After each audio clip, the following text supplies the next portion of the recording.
Welcome to the Foul Play YouTube channel. Welcome to open mic number 123. Hope everyone's doing well today. Enjoyed that Super Bowl yesterday. Big wins for the Chiefs, right? Right? Come on, right, Susan? Right? Cherie? Chiefs fans, come on. Right. It was a great game, actually.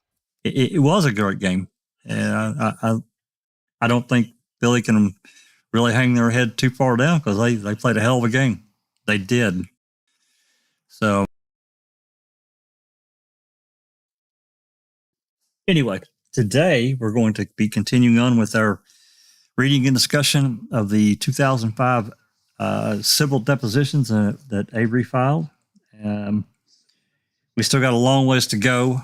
We've done several, and as everyone remembers, we did Lynn Zygmunt and David Hartman, I think was his name. I got it pulled up here. I'll show it in a minute, but didn't really learn too much. They were kind of dry, but hey, we got through it. We learned a little bit. We learned that we don't really need to look at their stuff again. So anyway, let's get everyone introduced so we can get started and get on with this. Let's introduce everyone in the panel, and then we'll say hi to everyone in the live chat, and then we'll get going. So first up is Alice. Hey, lovely panel. Hi, everyone in chat. Can't wait to see what's happening tonight. Great to have you all here. Thank you, Alice. And Cherie, how are you today?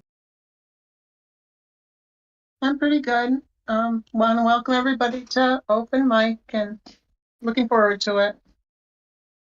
Awesome. And of course, Susan.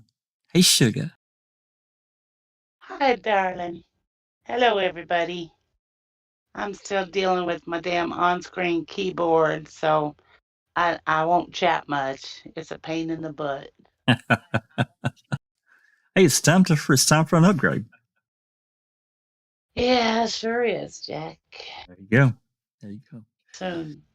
I hear you. Alice, would you do us the pleasure of saying hello to everyone in the live chat? Yeah, sure. Well, we've got the lovely Catnet who's just joined us. Hi, Catnet. We've got Colette M. Hi, Colette. We've got lovely Darkside. We've got Susan. We've got West Virginia. We've got Yores. Yores. We've got Mystic Jinx. We have Case 10. We have Pete Moss. And we have Gloria in chat as well. And that's all I can see at the moment. If you've been in for a wee while, put a wee wave or a wee hello just so that I can get you and we'll get to you. Oh, but now we've got Jennifer. We've got Casey. We've got Andy B. And Jazz Naz. They've just joined us as well. Hello and welcome to everyone. Excellent. Excellent. Oh, good. Well, to the Super Bowl, hope everybody that watched their team, their team was, you picked the team that you wanted to win. And sometimes, it was a close game. I mean, I was like blown away because I've seen some Super Bowls. It was close. It was nervous. It was. For a while there. It was. I've seen Super Bowls that really weren't close at all. It's like the other team didn't show up, but they both showed up yesterday and didn't care much for. I really didn't like how it ended. The last, little bit of time where they just stalled it and. Yeah. But they won. Yeah, I mean, there was a couple of calls that to me that were questionable. One especially, I really didn't agree with because, the Eagles threw an interception and he threw the ball. It wasn't an interception. He threw the ball. Their guy caught it. The Chiefs guy hammered him, knocked the ball loose, and picked it up. And they called that an incomplete pass. I'm sorry. Yeah. I don't know what they do. It wasn't. Yeah. Yeah, I thought that should have been a touchdown, but Hey, what the hell do I know? I'm not an official.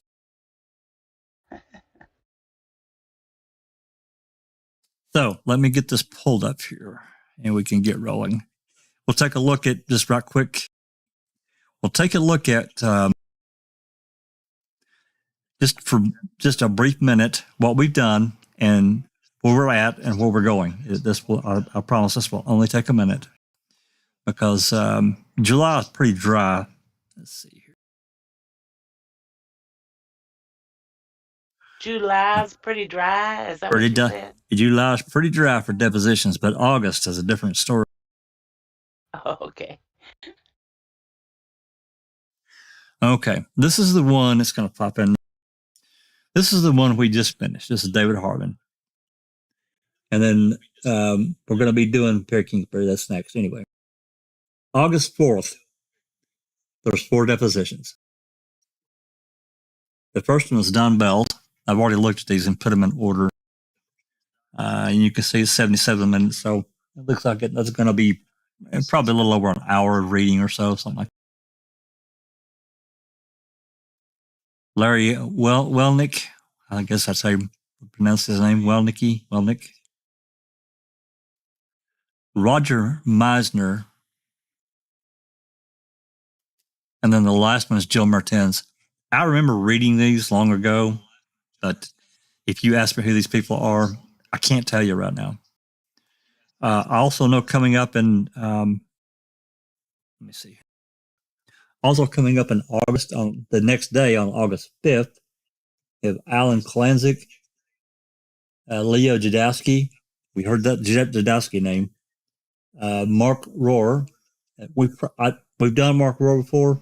Unless people just want to do it, we're probably not going to read his again, but we can. I don't give a damn. And then moving down to August 24th, there's a Leroy Belkey. Then August 25th, Beverly Badker and Brenda Peterson. And I can tell you right now, Brenda Peterson is by far, well, pretty much by far the longest one of all the depositions. It's really long, 200 some pages, I think. She was there for a long time. But she's one of the ones that worked in Vogel's office. So that one will definitely be some interesting reading. So let's move on. So Perry Kingsbury, as we saw last time, he is the police chief of Manitowoc City Police.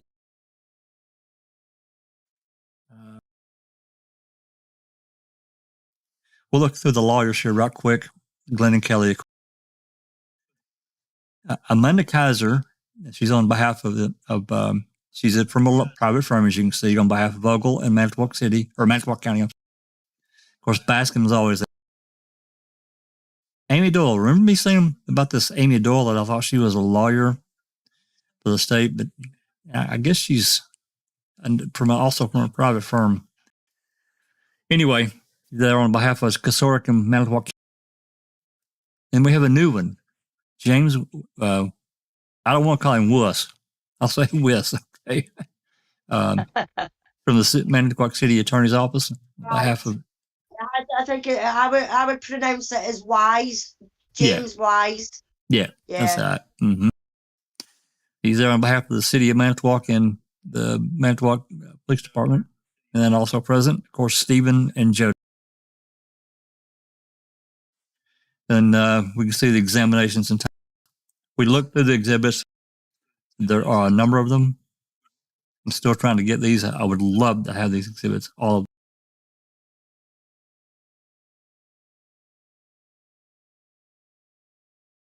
them. It would be, I don't know what all we could learn from them, but I think we could learn quite a bit. It doesn't really get brought up per se in these depositions, but we could reference them as we're reading the deposition. And that would be so helpful. Mm-hmm. And it's hard to say which way it would go. So anyway, let's get some readers going. So, Susan, are you up for reading today? You bet. Can you do Kelly? Sure. And Alice, can you do Peter Kingsbury? Perry? Yeah, Perry Kingsbury. That's the police chief, the witness. Yep, sure. Okay, so this one's, total it's 125 pages. I'm guessing that's going to be work out probably to a little over 100 pages. So we'll get where we get in the time allotted. We won't stay here all night because it is a Monday and people do have to work. And it's already late as hell for Alice anyway. So, and a lot of our European friends. So, hey, you guys, if when you want to trade off, just say something, or you get tired of reading, we'll do something different, and then so you're not stuck in reading all that long. So, those in live chat, if there's questions, comments, whatever, put it in the live chat. We'll try to, we'll take a break and try to read through any questions or comments. And yep, there we go. So, you guys, yeah, okay. Susan, start when you guys start whenever you're ready. Are you reading from my screen, Okay. Susan? Are you reading from my screen? No. No. Okay. Would you state your name, please? Perry. Has the witness been sworn? Yes. Okay. And what is your occupation? I'm sorry. Before we go any further, Cherie, if you can help me out, I'll do Baskin and all that wise guy, and you can maybe do Amy Doyle, and I think there's one other one. That way we can kind of split it up if you're okay with that. Okay. Thank you, And if Cherie. any of the reporter comes in, Jack, I'll grab that one. Okay. And what is your occupation? I'm the police chief with the city of Manitowoc. And Mr. Kingsbury, how long have you been the police chief? 3 years. And prior to that, were you employed by the City of Manitowoc Police Department? Yes, I was. And for how long have you been an employee of the police department? It'll be 18 years in September. Would you take us back chronologically to the various positions that you've held in the department and the period of time that you held them prior to being the chief? Which way would you like me to go? Whichever way you want to go is fine with me. Front to back or back to front, okay? I started on the department in 1987. September of 1987, I was police cadet, police aide. In November of that same year, I was made a patrol officer. And I'm trying to think, 1994, believe it was April or May, I was promoted to sergeant. And I was a shift supervisor at the time before being moved later that year to the training sergeant position. In 1999, I was placed back in the patrol division as a supervisor. I was promoted later that year to lieutenant. I don't remember when I got promoted to deputy chief. Was that 2000? 2000. Must have been 2000, so right after Y2K. It was like January of 2000. I was promoted to deputy chief, and then April 1st, 2002, I was promoted to police chief. During the time of your employment in the department, prior to when you became the chief, was there only one chief, or were there more than one chiefs of the department during that 18-year period? More than one chief. All right. Who was the chief who immediately preceded you? Fran Nellis. And for how long did Chief Nellis serve as chief? 2 years, I believe. About the same time as I was deputy chief, he was chief. All right. And prior to that, who was the chief? Richard Bray. How do you spell that last name? Brey. All right. And for how long did Chief Bray serve as chief, approximately? I don't recall. I'm guessing 10 years. All right. 8 to 10 years. And before Chief Bray, who was chief? Leroy Strass. Would you spell the last name first, please? Best as I can recall, Strauss.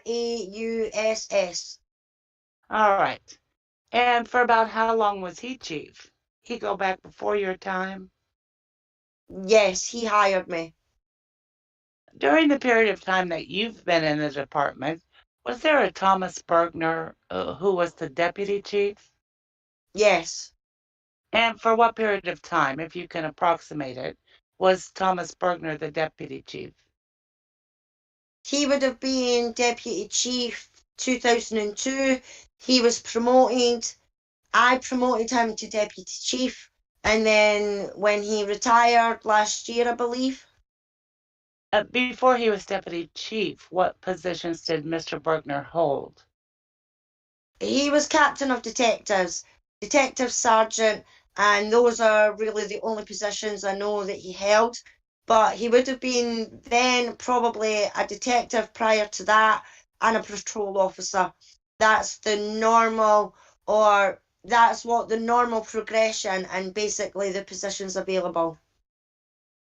Do you know, with respect to Chief Richard Bray, Brey, is it Bry? Am I saying it right? Is it Correct. Bry? Okay, Bry. Prior to when he served as chief, do you know what positions he held in the department? He was deputy chief when I was hired. And before that? I believe he would have been captain of detectives, but I don't know that for certain. So would he have preceded Tom Bergner as the captain of detectives? No. Followed him? No. Roger Hartman was captain of detectives before Tom Berenger was. All right. One moment, please.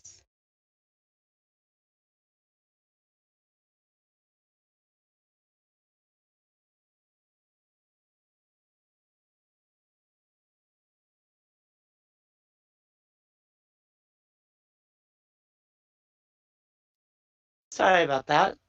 It's okay. Where were we? Line 10. Is Richard Bray retired? Yes. And Thomas Bergner is retired? Yes. And Fran Nellis is retired? Yes. You're indicating police work, I'm assuming from police work? Yes, from police work. Yeah, because I don't know what else they're doing, that's all, so I want to be clear. All right. Okay. They are retired from the Manitowoc Police Department. All right. Would you tell me your residential and business addresses, please? My personal addresses? Yeah. My residential address is 3309 Kimberley Circle. From Mr. Weiss, we're going to, excuse me, we're going to sign this protective order, correct? We are. Okay. And City of Manitowoc. All right. And your business address? 910 J Street, Jay. I'm not going to ask you your residential phone, but what's your business phone? 686-6573. Would you like a business card? Sure. You're appearing here today.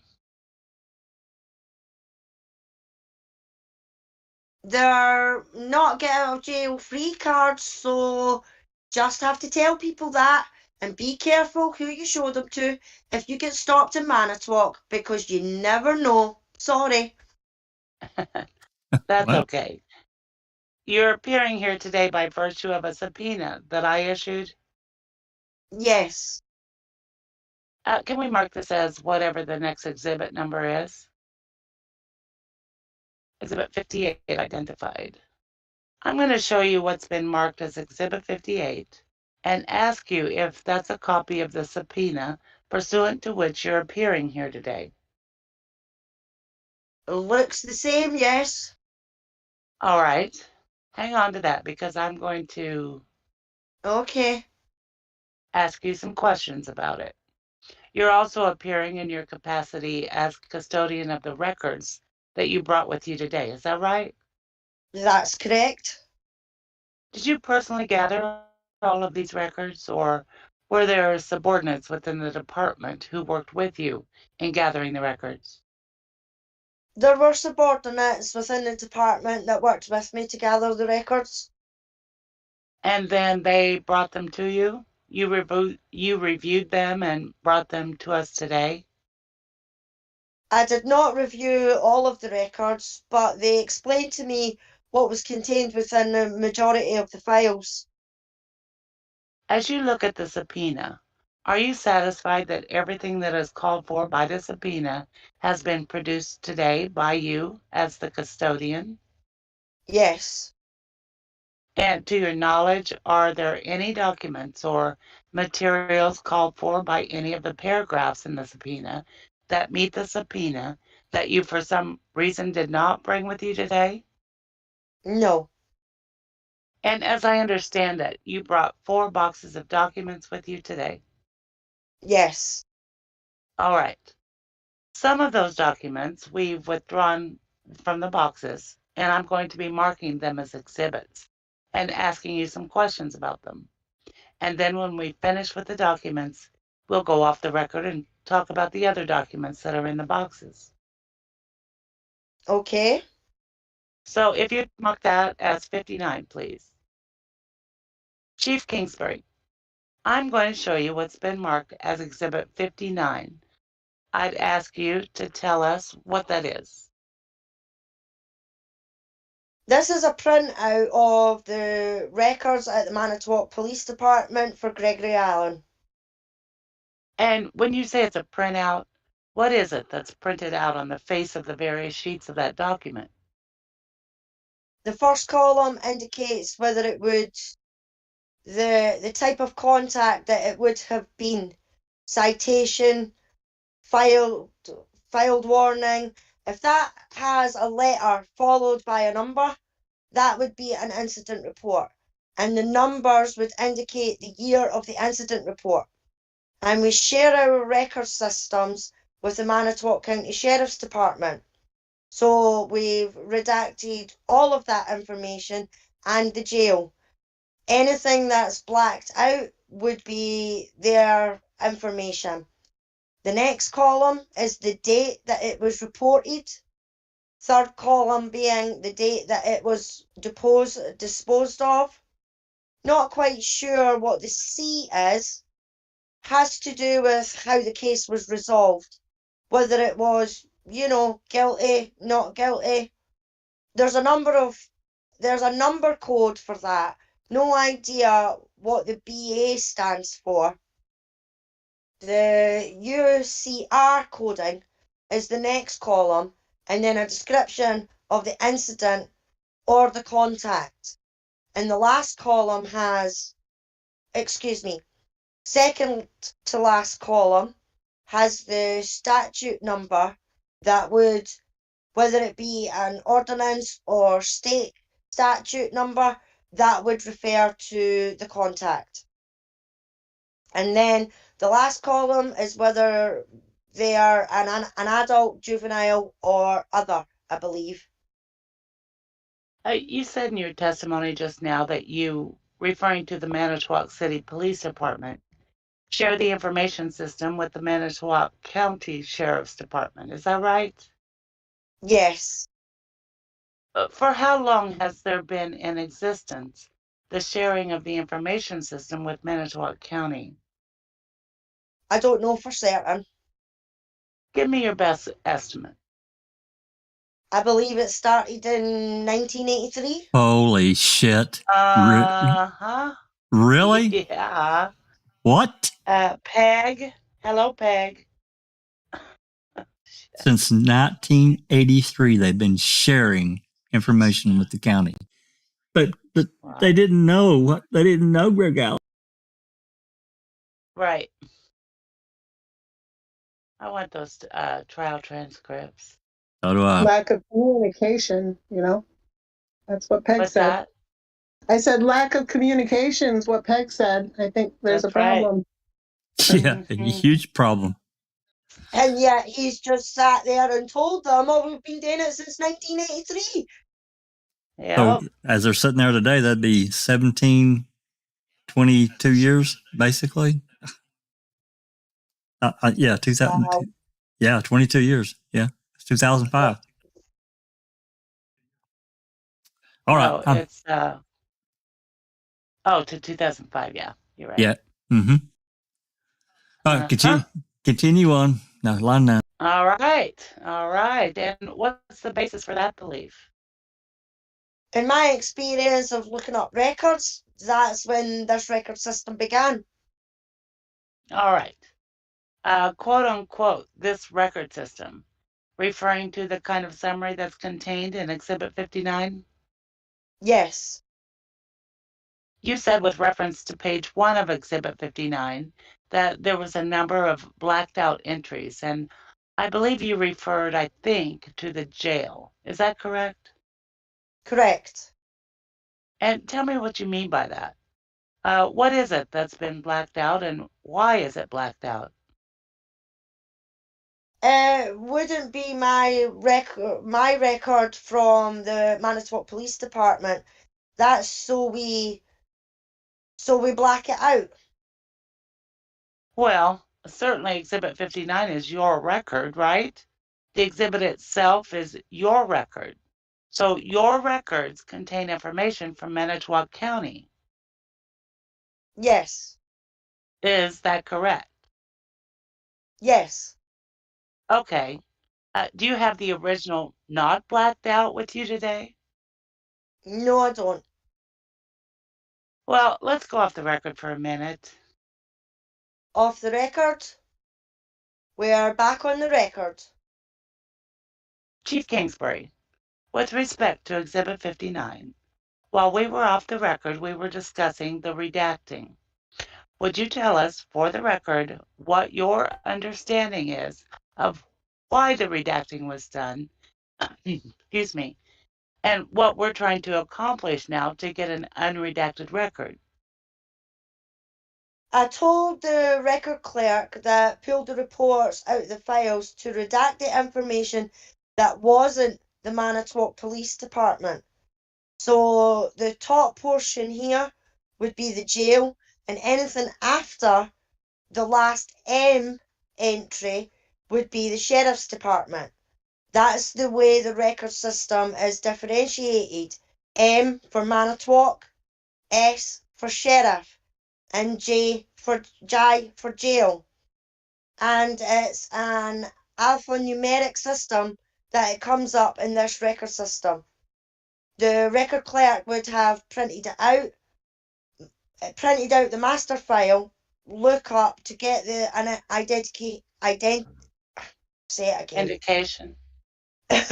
indication of what contacts we had with Mr. Allen or Mr. Avery, and then highlighted the name apparently for her ready reference.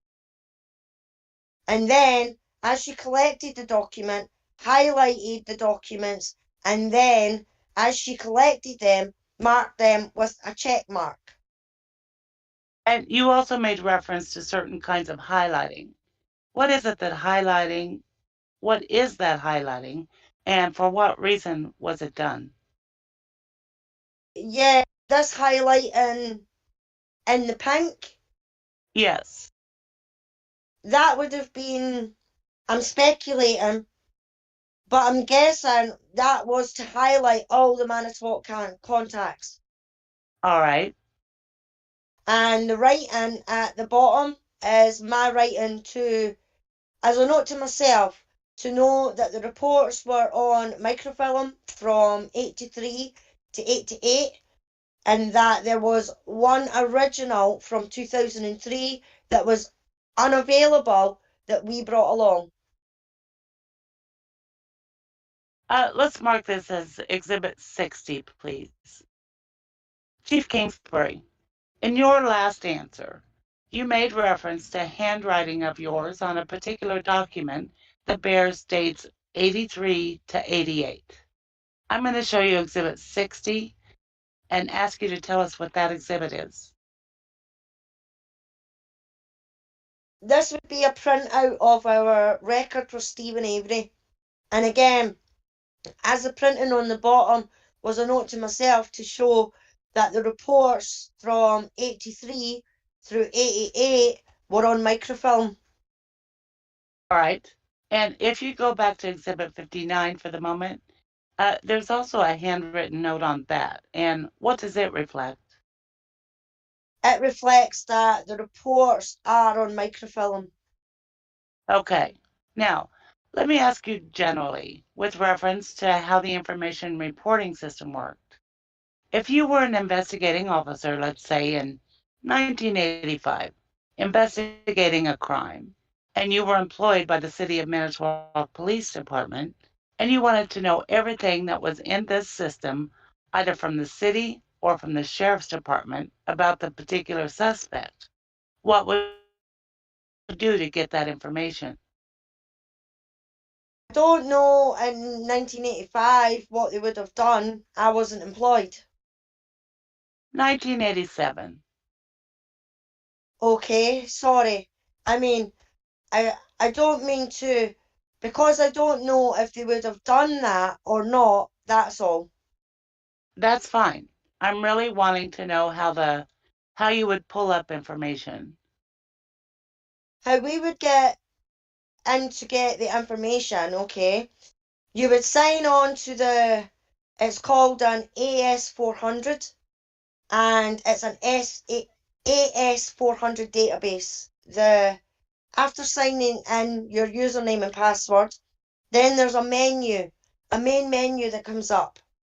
You select whatever information you're looking to retrieve, whether you're trying to find a person's name.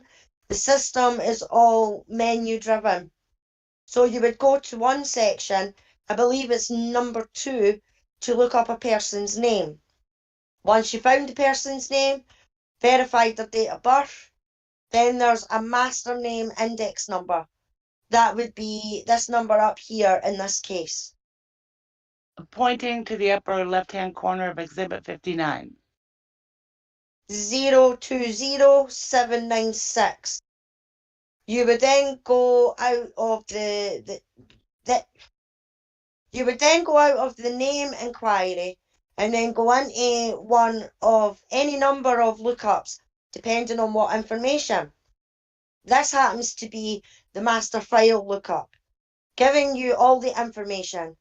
If you just wanted specific information about arrests, if you just wanted specific information about other, I believe it's just arrests, but there's different screens then that you go to. I believe that is you go to number 14, then you select no, 17. And that would get you, and then you would have to enter the master name index number, and then that would get you this information on the computer screen.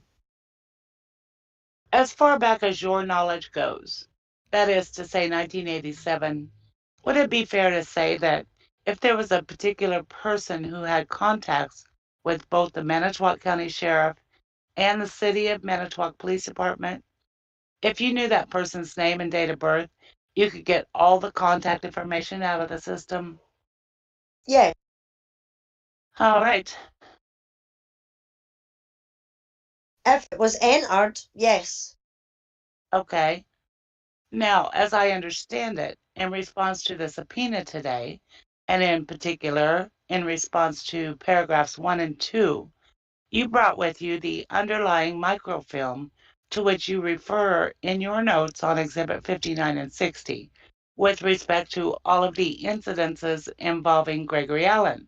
I'm sorry, all of the contacts involving Gregory Allen and Stephen Avery? Correct. And what we do not have today are the hard copies from the microfilm of what was copied on it, but rather the original microfilm and some hard copies. Yes. All right. I'm going to first, without marking them, first show you this collection of cards and ask you to take a moment and examine those and tell me what they are. I will tell you while you're looking at them, the one thing I want to make sure of is that I'm not mixing apples and oranges and that they're all Gregory Allen cards. Okay. Thank you. Yes. These are all citations that would have either traffic or ordnance citations that would have been issued to Gregory Allen. And is there some reason that we have the originals of those in this original form rather than in microfilm? Yes, the citations are filed separately from the incident reports. Okay. May I have them for a moment? Do you And know roughly, do you know roughly without re-referencing the cards, the period of time that's covered by this group of cards? no. Okay, let's go off the record for a minute. Off the record? Well, we are back on the record. Chief Kingsbury, I'm going to show you these citation forms marked Exhibit 59A, B, C, and so forth, through 59I, and ask you first to tell us generally what they are. They are citations for either a municipal ordinance violation or a traffic statute violation. And are there numbers on the citations that correspond to entries on Exhibit 59? Yes. And just take one of them as an example and tell us how you would match up the citation with the information system numbering. The number in the upper, as I'm looking at it, the upper left corner has a letter followed by a series of numbers. We automatically insert an M in front of that number to indicate that it was a Manitowoc City Police Department issued citation.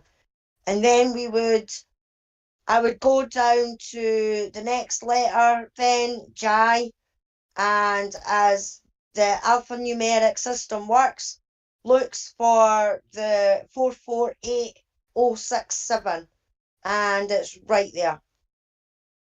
And then you could match up the information on the citation itself with the information on the summary sheet. I'm not sure what you're saying by summary sheet.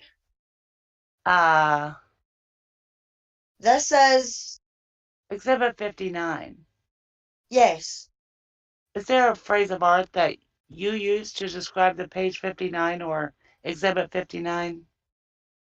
just what it says, a master file lookup. Master file. Okay. Yeah, So let me rephrase it to be correct. You can match up the information on the citation with the summary information on the master file lookup sheet. yes. All right. Now, with respect to those citations, that is to say 59A through J,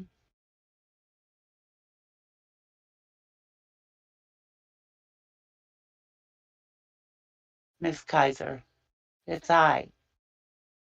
I'm sorry, through I. Are there further incident reports to your knowledge in either written or typed form? There could be, yes.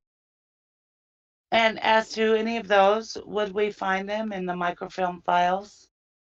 Yes, Is there any other place we might look to find them than the microfilm files? that pile over there.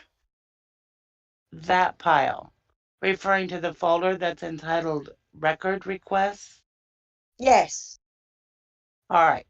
Now, let me ask you in the generality of cases, If you want to go through the microfilm files to retrieve information and copy it, physically, how do you do that? We go to the Manitowoc Public Library and, well, actually go to the records office manager, who would, well, realistically, I send a clerk over. Okay, but The clerk goes and gets the stuff. okay. So they would then go to the library and request the microfilm and take it to the microfilm machine and print out the incident report. And physically, how do you print out the incident report from the microfilm machine? What do? You throw the image up on the microfilm screen? I believe that's how it works, yes. And then how do you get it from the microfilm screen that you're physically looking at into a hard copy that you can look at? I believe there's a print function with the microfilm machine. Okay. To your knowledge, at what point in time after the making of the physical hard copy records were the microfilm copies made? That I don't know. Okay. You know, my understanding of the microfilm process was, that through the budgetary process, you had to get enough money to hire the person to come in to do the microfilming of the incident, and we're up through 1990. We have a space problem, and that's as far as we got with the money that we had. So the impetus for the microfilming was to reduce the volume of the space being taken up by written Right, and typed records. correct. These things don't take up as much space. These things referring to 59A Right. through 59I. The citations, yes. Okay. What takes up the space are the things like incidents reports, investigatory interviews, witness statements, and the like. Correct. Do you know about when the microfilming project began? No, sir, I do not. Was it before you were in the department or after you had joined the department? I couldn't tell you. Okay. I wouldn't, because I had no idea what was going on in the administration at the time. All right. You spoke earlier of the AS400 system. Mm-hmm. Does access to the AS400 system with name and date of birth allow access to reports of agencies in addition to the Manitowoc Police Department and the Manitowoc County Sheriff? The Manitowoc County Sheriff includes the jail. Yes, that's all. That's the only access that you have. Okay, so it's the Manitowoc County Jail, the Manitowoc County Sheriff, and the City of Manitowoc Police Department. Correct. Anybody outside of that universe who wants access to the information in the system has to get permission from a responsible, authorized official who has access to the system. Yes. So if somebody in the city of Milwaukee wanted information about Gregory Allen from the city of Manitowoc, they'd have to call the city of Manitowoc, and the city of Manitowoc would say, okay, we're going to retrieve it for you. Yes. All right, let's mark this. Before we do that, are there any citations for Exhibit 60, Stephen Avery information? No. An identified male, Chief, hands documents to witness. Thank you. An identified male, you're welcome. Let me look at those first just to make sure. Sure. But I'm guessing it's going to be the same. We can go off the record. Go ahead. Go ahead. Off the record. We're back on the record. So, with reference to Exhibit 60, the Stephen Avery information, all of the underlying information is in either the microfilm file or the record request file. Correct. I don't believe we were ever asked for any of Stephen Avery's contacts for record requests. I don't recall. It's possible. Okay. You had one from 2003, though. Oh, I'm sorry. Correct. Thank you. Yeah, there is one report from 2003 that is a hard copy. Okay. The ones from 83 to 88 are on microfilm. Let's mark this as 60A. Or better yet, Jeff, let's go off the record for a minute. Off the record. We're back on the record. Chief Kingsbury, in your earlier testimony, you said that there was one hard copy record respecting the entries on Exhibit 60 for Stephen Avery. I show you what's been marked as Exhibit 60A and ask you what that is. This would be an incident report from 2003 involving Thomas Bjornston, who had called the police department requesting extra patrol around his residence. Huh. There's a date stamp in red on the lower left-hand part of that exhibit. Do you see that? Yes. Do you know where that stamp comes from? That stamp with the corresponding initials comes from the records clerk staff. And to you as a user of this system, what does that date stamp indicate? Nothing. Well, what's the significance of the date relative to the rest of the document? That would be when it was reviewed by an office staff member to go into the file system, I believe. All right. Do you actually know who actually took this call from Thomas Bjornsson? According to the narrative, it would have been Deputy Chief Thomas Bergner. All right. What was your position in the department at that time? I was a police chief.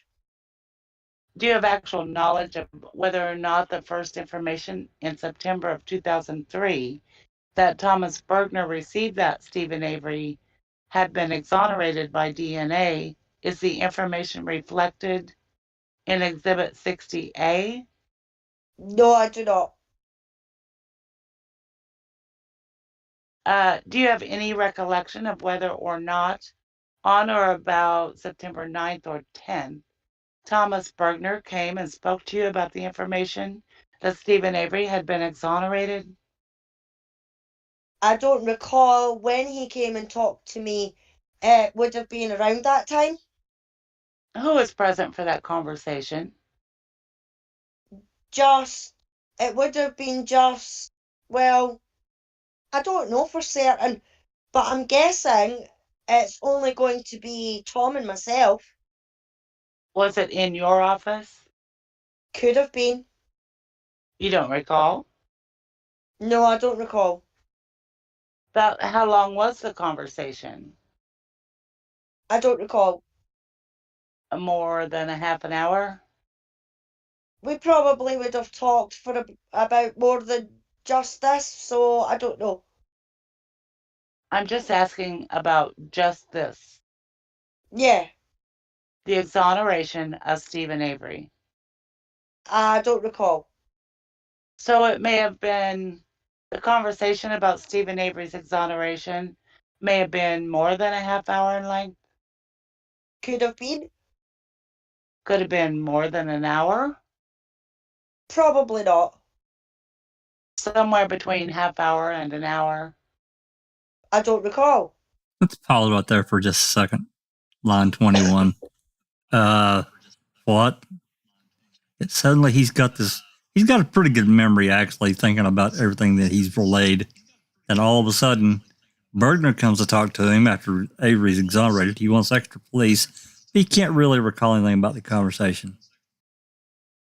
I Yeah, don't but know. that's through all this, Jack. They remember what they want to remember but when it comes to the actual case or anything involved with Stephen, it's I don't recall. Yeah. Yeah, I don't know. I mean, these, the city police to me, I mean, overall, seem more on the level and not all caught up in a lot of bullshit, as it were. Because, everyone listening to the live chat, I know everyone here knows, but everyone in the live chat that maybe you knew, the goal of Glenn and Kelly, their goal was to find out who knew about Gregory Allen and when they knew it. That's their entire goal here, because they had them caught. They were no doubt caught, and this, of course, is the basis of part of the basis for the lawsuit anyway. Not entirely, but I don't know. I just found it damn interesting that he can't recall how long, and he didn't make. I don't know. Maybe he'll get into it more here as we go. There's no notes. He didn't make a report of any kind. It just scribbled down some notes. Tom Pearson came in, blah, blah, blah, talked to him. It wouldn't even have to been a very long note to prompt his memory.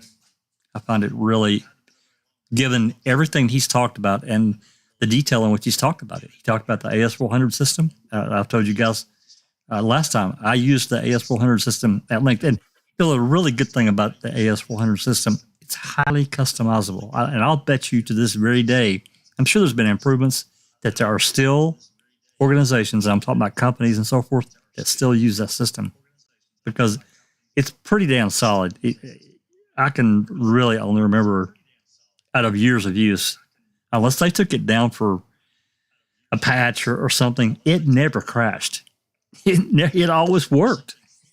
And it was a great system, I don't know. I just find this really suspect, and that's just my opinion, though. Yeah, I mean, all these depositions, though, Jack, are suspect because, like we've said, when it comes to their careers and the computers, like they can remember it started way back in '83 and stuff like that. But when it comes to actually Gregory Allen or Stephen, for that matter, it's I don't recall. I don't recall. Don't know. Yeah. Could have been, and people have got to remember that Stephen is actually sitting in these depositions as well. Yep, him and Jody sitting there listening to it. Yeah, they're sitting there listening to it, and I can just imagine Stephen's face every time they turn around and say, "I don't recall, I don't know, could have been," Sometimes when it's just a yes or a no question, like, for instance, how long did you speak to him? Was it more than half an hour? Oh, I don't recall. Well, why not just say aye or no? You know what I mean? Right. Yeah, I find it pretty damn cagey that they redacted all the county info. That too. I don't think they should have done that, because it's shared information, and that was the entire goal, Anyway, that's what Kelly said. It's your record and it's on it, right? So it's shared, so it's open to you too. Exactly. Exactly. That's that. I mean, if it's shared between them all, it shouldn't matter whether it's got a J, an M, an S, or a fucking F in front of it. You know what I mean? Hey, they went off the record to get a copy and redact it. Yeah. I think it'll be coming to them. That's another thing. They could have simply just left it unredacted and highlighted with yellow or whatever, a highlight marker, the ones at the city police department, and the rest of it's there. But yeah, that's why it's fishy they did that. But not only that, Jack. I think it was the last deposition that we read, or the one before that. It was explained what the M was, what the S was, what the J was. It was explained then that the M was Manitowoc, the jail was, the jail, and the S was for the sheriff's department. So it was all explained before. So what difference does it make if it's got the M, the S, or the J on it? I mean, it just just boggles my mind how these people worked and got away with it. Well, it's the point, that they shared information. And so, to Glenn and Kelly's point, there's no way that Kasorg didn't know. And the deputies and the various officials that worked in the county system that did not know about the number of incidents that Gregory Allen did in the city, city limits that, these guys got their hands on him. So anyway. They all knew. They Absolutely. all knew. Absolutely, they all knew. knew. No doubt about it. Anyway, Exactly. I'd like to, before we start reading again, I'd like to welcome, I see Ian Rose and Allie Softball Life. Casey was already here. There's Kay. Katie did it. Hey, Kay, thanks for Hey, coming. y'all. Yes, sir. I'm not sure if our William was here, but if nope, he wasn't. He says good evening. Yeah. So hello, William. I thought there was one more. Fairtrax is with us now. Yeah, she wasn't in earlier, so. Yep, and I don't know. I'm not sure if Yoga was here earlier or not, but No, he wasn't. No. yeah, West Virginia. Jamie. All right. Hey, is Jamie here? Hey, I see Jamie. That's our on the road man. Hey, license plate. There's plate man. Occasional Jeeper has just joined us. Hello, occasional Jeeper. Welcome to Foul Play. I don't think Jeepers creepers. I don't think we've seen you in chat before, so hello and welcome. Yep, and if you don't know what we're talking about, this is one of the depositions in Avery's 2005 civil lawsuit against Manitowoc County and various officials. And this is one of many depositions that were taken in the span of about 6 or 7 months in 2005. So anyway. Oh, and Maz, we've got Maz as well. Hi, Maz, welcome. Hey, Maz. It's and this is the police chief for Manitowoc City Police that is being deposed right now. Yes. Yep, it's late for Maz too. She's another one of our Europeans that always joins us if she can. So thanks for staying up late, Maz. Appreciate that. All righty. Let's get back to it. We're you're showing 31 pages, so we're 25 or so pages in. So let's get some more. Line 21, Susan. Okay. When Mr. Bergner came to talk to you, did he have any documents with him on that occasion? I don't believe so. Number 2? Prior to his coming to talk to you, did you have information of your own about the exoneration of Stephen Avery on or about September 10th? No, You first found out that Stephen Avery had been exonerated from Tom Bergner telling you? Actually, I think I heard on the news first. I'm not sure. All right. I really don't recall the events. I don't recall the order of who came to me, when or what.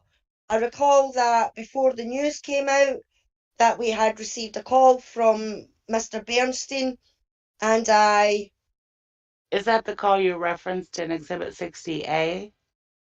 Probably. Well, if there were another call received from Mr. Bernstein, then that which is reflected in 60A, would there not be another document about it? Not necessarily. You were only going, we're only going to document incident reports. If somebody calls me up and has a complaint about something, we'll document it as a complaint.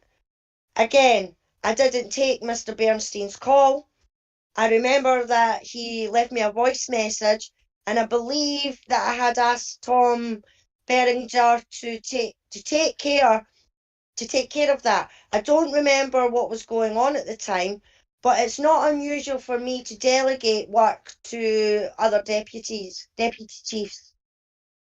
Is it your belief that the first contact from Tom Bergner came in a call to you? and you then referred that matter to Tom Bergner? I think he means Tom Bjornston. I think that's incorrect there. That's supposed to be Bjornston. No. The first contact came from Tom. Oh, Yeah, yeah. Tom from Bjornston, and then Yeah. he assigned it to Bergner. Yeah. Anyway, go ahead, Alice. Line back. If that's what Mr. Bernstein was calling me about, and as I recall, when Tom Bergner came to talk to me, that's what he indicated. Was there some reason why you selected Tom Bergner to refer the matter? He's got an office right next to mine. He's your deputy at the time? Yes, there was 2 deputy chiefs at the time. Who was the other deputy chief? Bridget Anderson. All right. You had prior knowledge that Tom Bergner had been involved in the Stephen Avery Penny Berenson matter, didn't you? No, I did not. You did not? No. So your delegation was simply you selected him to delegate to without knowing the story. Correct. So the information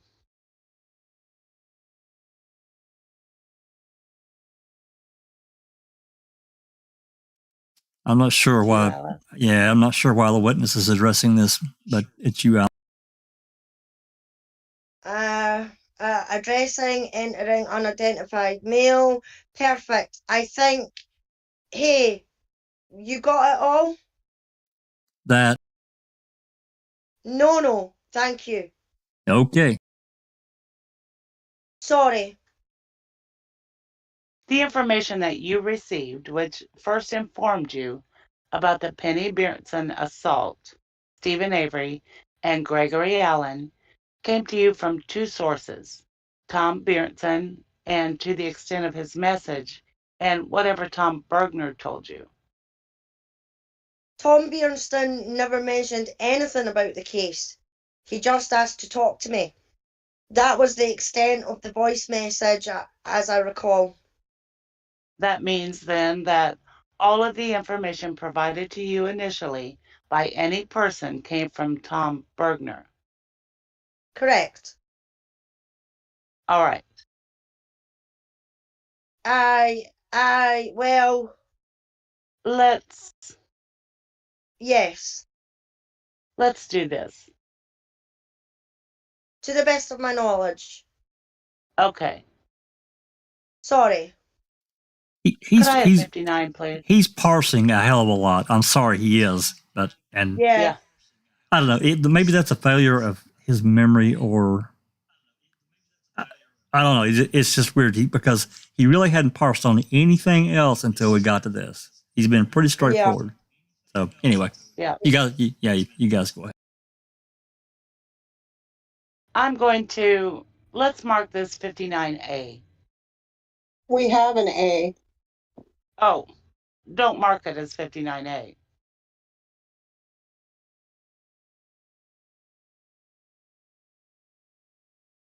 A through I, we have already. Okay, hold on for a moment. Mark this as 61 and this as 62. Chief Kingsbury, I'm going to show you what's been marked as Exhibit 61 and ask you, if you would, to examine it relative to Exhibit 59 and tell us if it is an unredacted master file lookup for Gregory Allen. That's what it looks like. That's what that unidentified mail was bringing in. That's right. That's right. That's exactly what I believe so. Well, do anything you need to do to satisfy yourself that it is in fact that. I think they got a page out of order here. The J should come first. All right.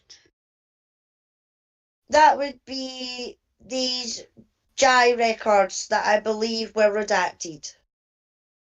Okay, let's go off the record for a minute. Off the record. We're back on the record. What is Exhibit 61 relative to Exhibit 59? Exhibit 61 is an unredacted copy of Exhibit 59. All right. And I want to show you what's been marked as Exhibit 62 and ask you to make a comparison of that with Exhibit 60. Okay. Exhibit 62 appears to be the complete record of Stephen Avery. All right. Why is there such a significant difference between 60 and 62? 60 would have, if we find the corresponding page in this document, which would be this page here, it would be where the Manitowoc Police Department information is located. And that would have been the page that would have been printed for either search of the information. So the second page of Exhibit 62 is the unredacted version of Exhibit 60. Is that right? Yes, that's right. Everything else in Exhibit 62 comes from contacts other than those with the City of Manitowoc Police Department. That's correct. And can you tell us, looking at Exhibit 62, where those other contacts come from? Be Manitowoc County Jail contacts, Manitowoc Police Department contacts, and Manitowoc Sheriff's Department contacts. All right. If you go back to Exhibit 61, are you able to tell us, by examining it, how often Gregory Allen was in the Manitowoc County Jail and when? Yes. Okay. Would you do that, please? Would have been. Do you want me to tell you what days? Yes. Okay. My understanding of this is on March 11th, 1984. He would have been in jail on an operating after revocation charge. And March 28th, 1986. I don't know what 9461.41 is or 940.2. They have no description listed. All right. But they do have disorderly conduct, and I'm not sure what PROV stands for 97310. I think that's a wrong date. Can I use something to Certainly. Prowling do this? victim, maybe? Thank you. Use whatever Yeah. helps you. Okay. Using sheet of paper to ascertain lines and documents. Yes. March 28th, 1986. He was in the Manitowoc County Jail for a disorderly conduct charge. Looks like August 3rd, 1986. He's in jail for disorderly conduct and PROV. I don't know what that is. I don't know what 973.10 is. But that's prowling. Or- I'm gonna bet that's prowling, but Prowling victim or prowling Violation. something. Violation, yeah. All right. And March 24th, 1987, 3 entries. JUDG 940.20, 947.01, 943.01. 947 is disorderly conduct, unless that's when I have no idea what that means, unless that's when he was serving his sentence, because it's a judgment. I don't know. I'm guessing. Okay. Any other occasions when he was in the jail? Not according to this document. All right. May I see Exhibit 62, please? I notice in Exhibit 62 that there are reported contacts and incidences that take place in 1982. Does that How do you explain that in terms of your earlier testimony that the system did not become operative until 1983? I wasn't sure. So it may have been 1982? Jesus Christ. Correct. Would it? Looking at that, I guess it's going to be 1982. Would it make any difference to you if you knew that we had testimony from Bill Beck at the Sheriff's Department that his best estimate was that the joint system became operative in 1980? It wouldn't make. I wouldn't know. Sometime around then, but you don't know when exactly. No, I didn't start on the police department till 1987. Okay, all right. Let's mark this as the next exhibit. I'm going to give you this folder, which we've marked as Exhibit 63 as a whole, Chief Kingsbury, and ask you to tell us what it is. It's a file containing records requests on Gregory Allen, only on Gregory Allen.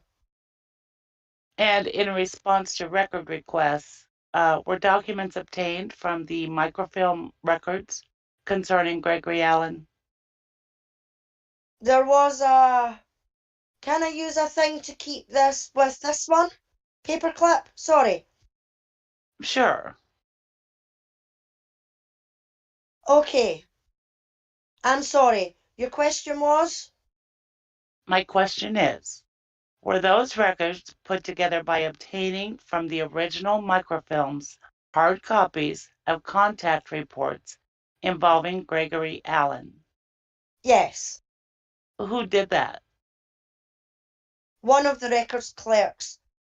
Probably Christine Zipperer, by the initials on the bottom of the document. And was that done in response to requests from any particular members of the department?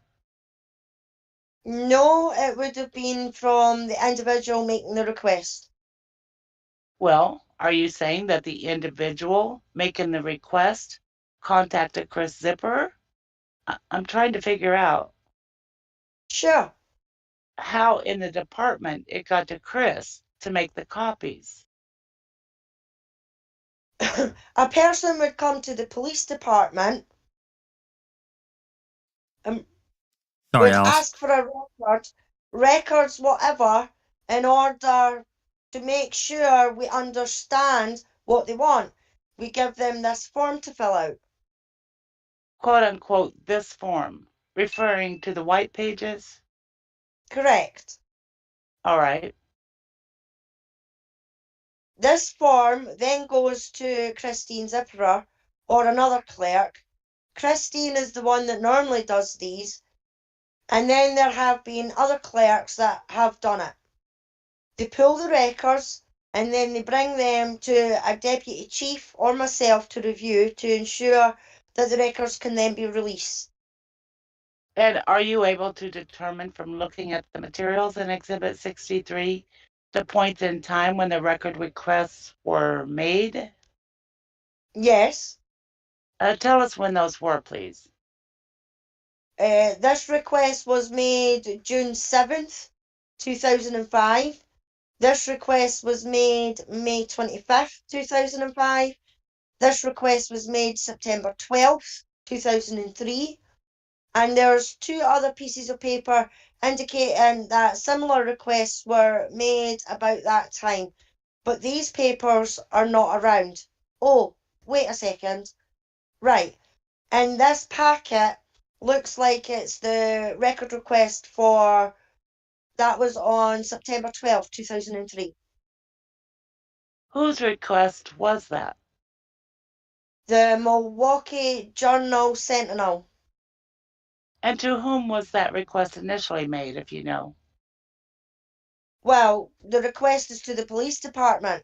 It could be any clerk at the front counter that would take this, and then this piece of paper would get funneled to Christine Zipperer. Do you know whether the requester was Tom Kircher? The form indicates Rachel McCormick. I believe that's the name. From what newspaper? From Milwaukee Journal Sentinel. All right. Now, there's a yellow piece of paper with the file that says Tom Kretcher with a fax number. And I believe I asked Christine about this, and she told me that this is the person who she faxed the record to. And are all of the materials behind that document that you're holding with your left hand materials that were given to the Milwaukee Journal in response to that request? I don't believe all of these were. Okay. We would not have sent them the master file name. We would have produced this document for them, indicating what contacts we had. All right. All right, and this, the fax transmission sheet, appears that would indicate that it was faxed out to them. All right. And then if they requested more after reviewing this to specifically ask what they want, then I believe that's what this pile would be that they requested. So I don't know what, All right. I guess I don't know what exactly got sent to them. Okay. Let me see that letter, if you would, for a moment. Mm-hmm. I'm going to show you the September 18, 2003, what appears to be an original letter in this file from Thomas Bergner to somebody who's characterized as Tom at the Milwaukee Journal Sentinel. That constitutes a list of information that Tom Bergner knew to be available at the time. Is that right? Yes. And then after that letter was sent, Kircher made a request for those actual documents, and they were provided to him. Is that what happened? I don't know for sure, but I would guess that's what happened. What do you understand all of those documents there to be? That they were provided to the Milwaukee Journal Sentinel. In response to that request? This request, yes. Okay. That's why they were all together. There was a bigger paperclip on this. Could I see that pile of documents underneath there? Sure. Now, before we began the deposition today, you described a group of documents to me that were provided to you on some occasion by Tom Bergner. Is that right? Yes. And I'm not going to mark it yet, but this group of documents is that pile of documents that he gave you. Is that right? Everything but this piece of paper here. Referring to the top sheet? Yes. Have you made any effort to compare the information provided to the Milwaukee Journal Sentinel in response to the request in Exhibit 63 with the material provided to you by Tom Bergner? No. Okay, let's go off the record for a minute. Off the record. We are back on the record. Chief Kingsbury, I'm going to show you a group of documents from Exhibit 63 and ask you to tell us what they are. It's a record request from Milwaukee Journal Sentinel, Rachel McCormack, for records concerning Gregory Allen, date of incident 7/14/85, 5/28/86, any other information available in Manitowoc. There's a note on the top, the name of Tom Kircher, and fax numbers, phone numbers, and a fax number. Do you recognize the handwriting in the note? No, I don't. All right, okay. What follows the request sheet? The request sheet? After the request sheet is a letter dated September 18th, 2003 to Tom at the Milwaukee Journal Sentinel in regards to the record check of Gregory Allen. And the Tom you believe is Tom Kircher? Yes. And that letter is signed by whom? Deputy Chief Tom Bergner. Do you know how it was that Bergner was the person who responded to the record request? The deputy chiefs have the ability in my absence to respond to record requests. Ordinarily, would you be the person who would respond to such a record request? No, Do you in fact know how it got to Tom Bergner to respond to this particular request? no. All right. And what follows the letter? After the letter is a copy of the letter, and then the master file lookup on Gregory Allen for all Manitowoc contacts, arrests, and there's some Sheriff's Department information too, as far as it looks like an arrest, and then incident reports where Gregory Allen would be a suspect. I'm guessing that all these would then be incident reports that would involve Gregory Allen relative to the list in the letter. All right. Do you have a belief about whether or not the master file lookup on Gregory Allen was provided to Tom Kircher? I'm not understanding the question. Well, amongst the documents that you told us that followed the letter from Tom Bergner to Tom Kircher is a collection of the master file lookup documents. And I'm asking you, do you think those were sent to? They should not have been sent. And you don't know whether or not they were? I don't know if they were or not.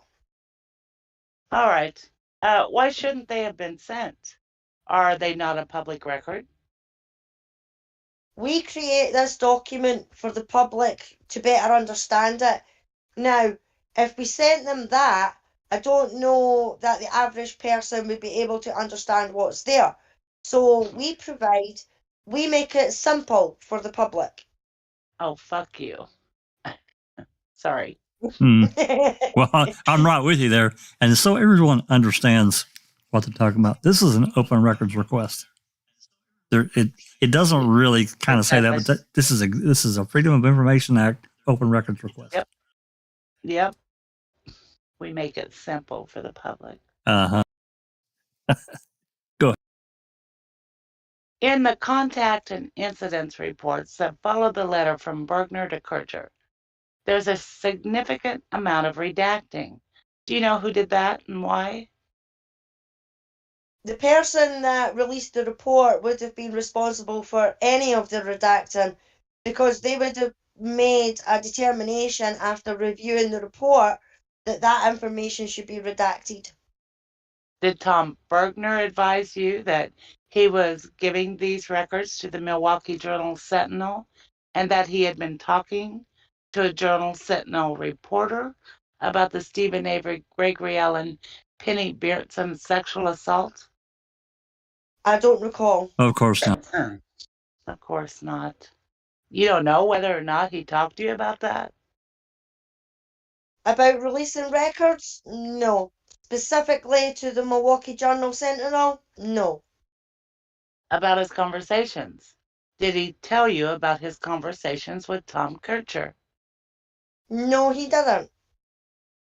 Did he tell you he had conversations with Tom Kircher? He didn't tell me who he had conversations with. Did he tell you he had conversations with media people? I don't recall. Did you become aware that stories broke in the media, in both the Milwaukee Journal Sentinel and other major media all over the state, about the fact that Gregory Allen was the real assailant of Penny Beertson and not Stephen Avery? Yes. And did Tom Bergner tell you that the media had been questioning him about that? Yes. All right. Did he tell you that in the same conversation that you've told us about earlier, concerning a half hour or more conversation you had with him, or was it in a separate conversation? I don't recall. Did you have many conversations with Tom Bergner after Stephen Avery was exonerated about the Avery Gregory Allen Penny Berenson matter? As I recall, yes. About how many did you have? I don't know how many. There was a lot. I bet there was. Okay, I bet there was too. Okay. Basically, they almost always came back to the same things. It was kind of going over the different things. We had the media contacting us, how we were going to do our media releases, and we had media come to the police department, wanting to do an on-camera interviews. I did all of those. Before we leave that, we did identify the number of this exhibit that we've been talking about, just so the record's complete on that. We've been talking about materials that were produced in response to a request from the Milwaukee Journal Sentinel. Would you tell us what the exhibit number is on that? 63A. All right. I'm going to show you 63B and 63C and ask you to tell us what those are. 63B is a record request from Crivello, Carlson, and Mentikowski out of Milwaukee. Indicates they are an attorney on May 25th, 2005. And with reference to 63B, who responded and what was provided? Deputy Chief Tony Dick responded, looks like July 5th, and I don't know what exactly was provided. I'm going to guess that the highlighted information was provided. All right. What's 63C, please? I'm sorry, and I forgot to mention Gregory Allen was also requested. All right. Information on both of those folks were. And do you know what was provided with reference to Gregory Allen, to Crivello, Carson, and Mentikowski? I'm going to guess the highlighted, and then checking them off as they made the copies. And you're referring to pages that follow the front page of Exhibit 63B? Yes. All right. And what's 63C, please? 63C is a record request for records concerning Gregory Allen from Justin Bogardens. He's with Court TV, and Deputy Chief Tony Dick responded to Mr. Bogadis, if that's how you pronounce his name. And is Deputy Chief Tony Dick the successor to Tom Bergner? Yes. All right. I show you what's been marked as 63D and ask you to tell us what that is. It's a letter to WB Channel 2 News.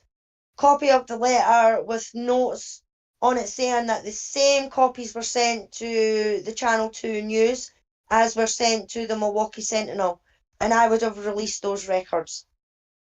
All right. And 63E, please. 63E is a handwritten note by Christine Zipperer saying that she has it logged in her computer that the Herald Times reporter also did a record check, probably around the same time as the Journal Sentinel and Channel 2, but she doesn't know when the request was picked up, but that she would have provided the same information as was provided to the other two media outlets. All right. Mr. Glenn, may I see it? May I see E? Jeff, would you mark this as 64, please? Mr. Bascom, are you done with this so we don't get them all confused? We can put that back in his. I'm not done with them. Okay. Chief Kingsbury, I'm going to show you what's been marked as Exhibit 64 and ask you to tell us what that is, please. excuse me. This is a packet of information. This was included with it that I gave to you when I came in. That came from a file that belonged to Deputy Chief Tom Bergner. How did you come into possession of these documents? When Deputy Chief Tom Bergner retired, he came into my office with his file to turn it over to me, and when I reviewed the contents of the file, it contained newspaper clippings that had the record check list of the records that were sent to the Milwaukee Journal, and then it had copies of the reports that were provided, and I told him to put the reports back in the file and make copies of them, and then stuck this in my drawer. Okay, I want to go off the record for just a minute. Off the record? We're back on the record. In your answer, you said that the materials that he provided to you had copies of the reports which you told him to return to the files. Mm-hmm. Why would he return copies of reports to the files when there are the actual reports in the files? I didn't want the reports that he had in his file. One moment, please. Yeah, this is really interesting Yeah. about all these different records requests. And I'm also wondering if that Kristen Zipper is any kin to George and Joe Allen. Well, funnily enough, Jack, that's what I was thinking as soon as I seen her name. And we are being a records clerk as well. I understand there's a lot of zippers in the area, so Yeah. not necessarily. That's true. That's true. That's very true. That is a common name in that area. Mm-hmm. And were those original reports that he had in his file? I don't know if they were original or not, or if they were copies of the microfilm. I don't know.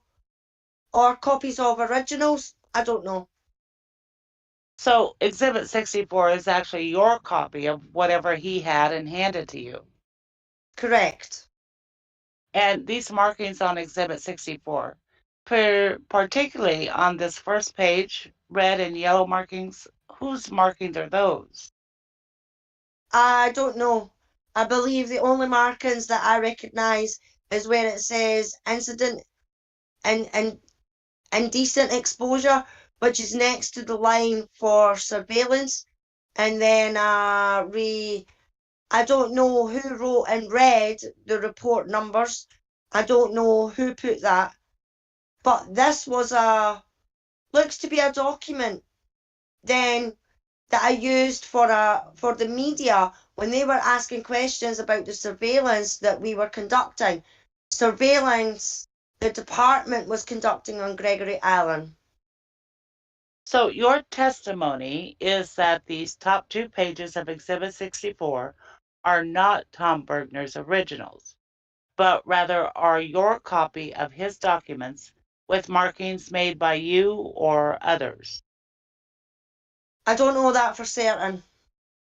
Well, what I'm trying to determine is whether or not these first 2 pages are actually the pages that Bergner gave you, and you didn't make copies of them. You may make copies of the subsequent pages, but Yeah.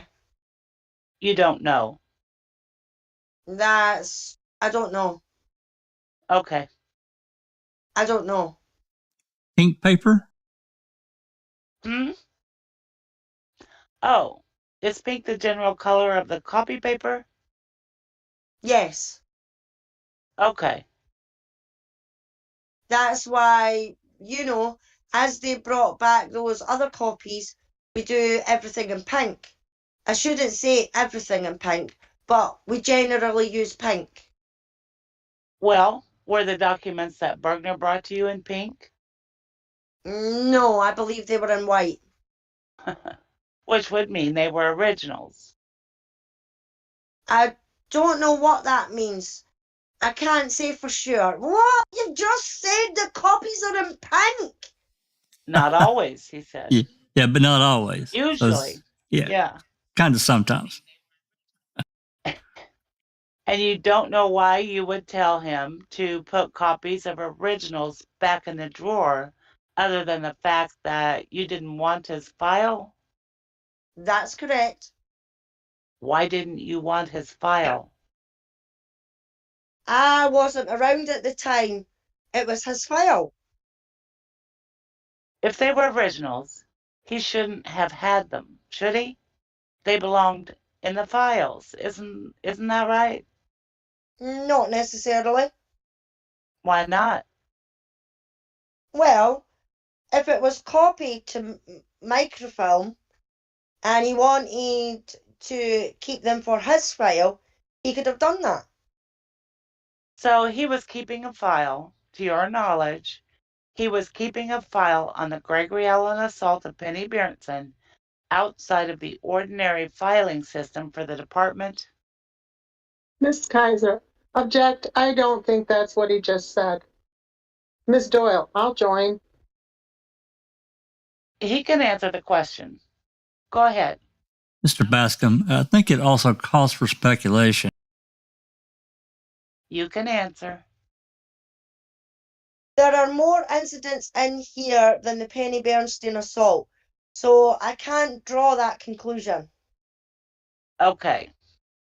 He was keeping a file outside the ordinary file keeping of the Manitowoc City Police Department concerning the assaultive behavior of Gregory Allen. Ms. Kaiser, object. Foundation, speculation. Bascom, I'll also join. Ms. Doyle, I'll join. Let's pause right here. Just, go ahead and get that and we'll pause. You can answer. Mr. Bascom, and vague as to time, bullshit. Absolute, that's bullshit, and he knows it. Bergner was keeping a file, and he don't want to admit to it. Exactly. Okay, continue on whenever you're ready. That would be line 11. You Ellen. Could you repeat the question? Sure. He was keeping a file outside the ordinary file-keeping system of the Manitowoc City Police Department concerning the assaultive behavior of Gregory Allen. He was keeping a file outside the normal Manitowoc Police Department file system with regards to Gregory Allen. Did he tell you why? During our conversations, and particularly the surveillance incident, at the time the Manitowoc Police Department believed it was Tom told me that, as I recall, I don't know specifically what he told me. What the fuck did you just say? Excuse my language. Exactly, Susan.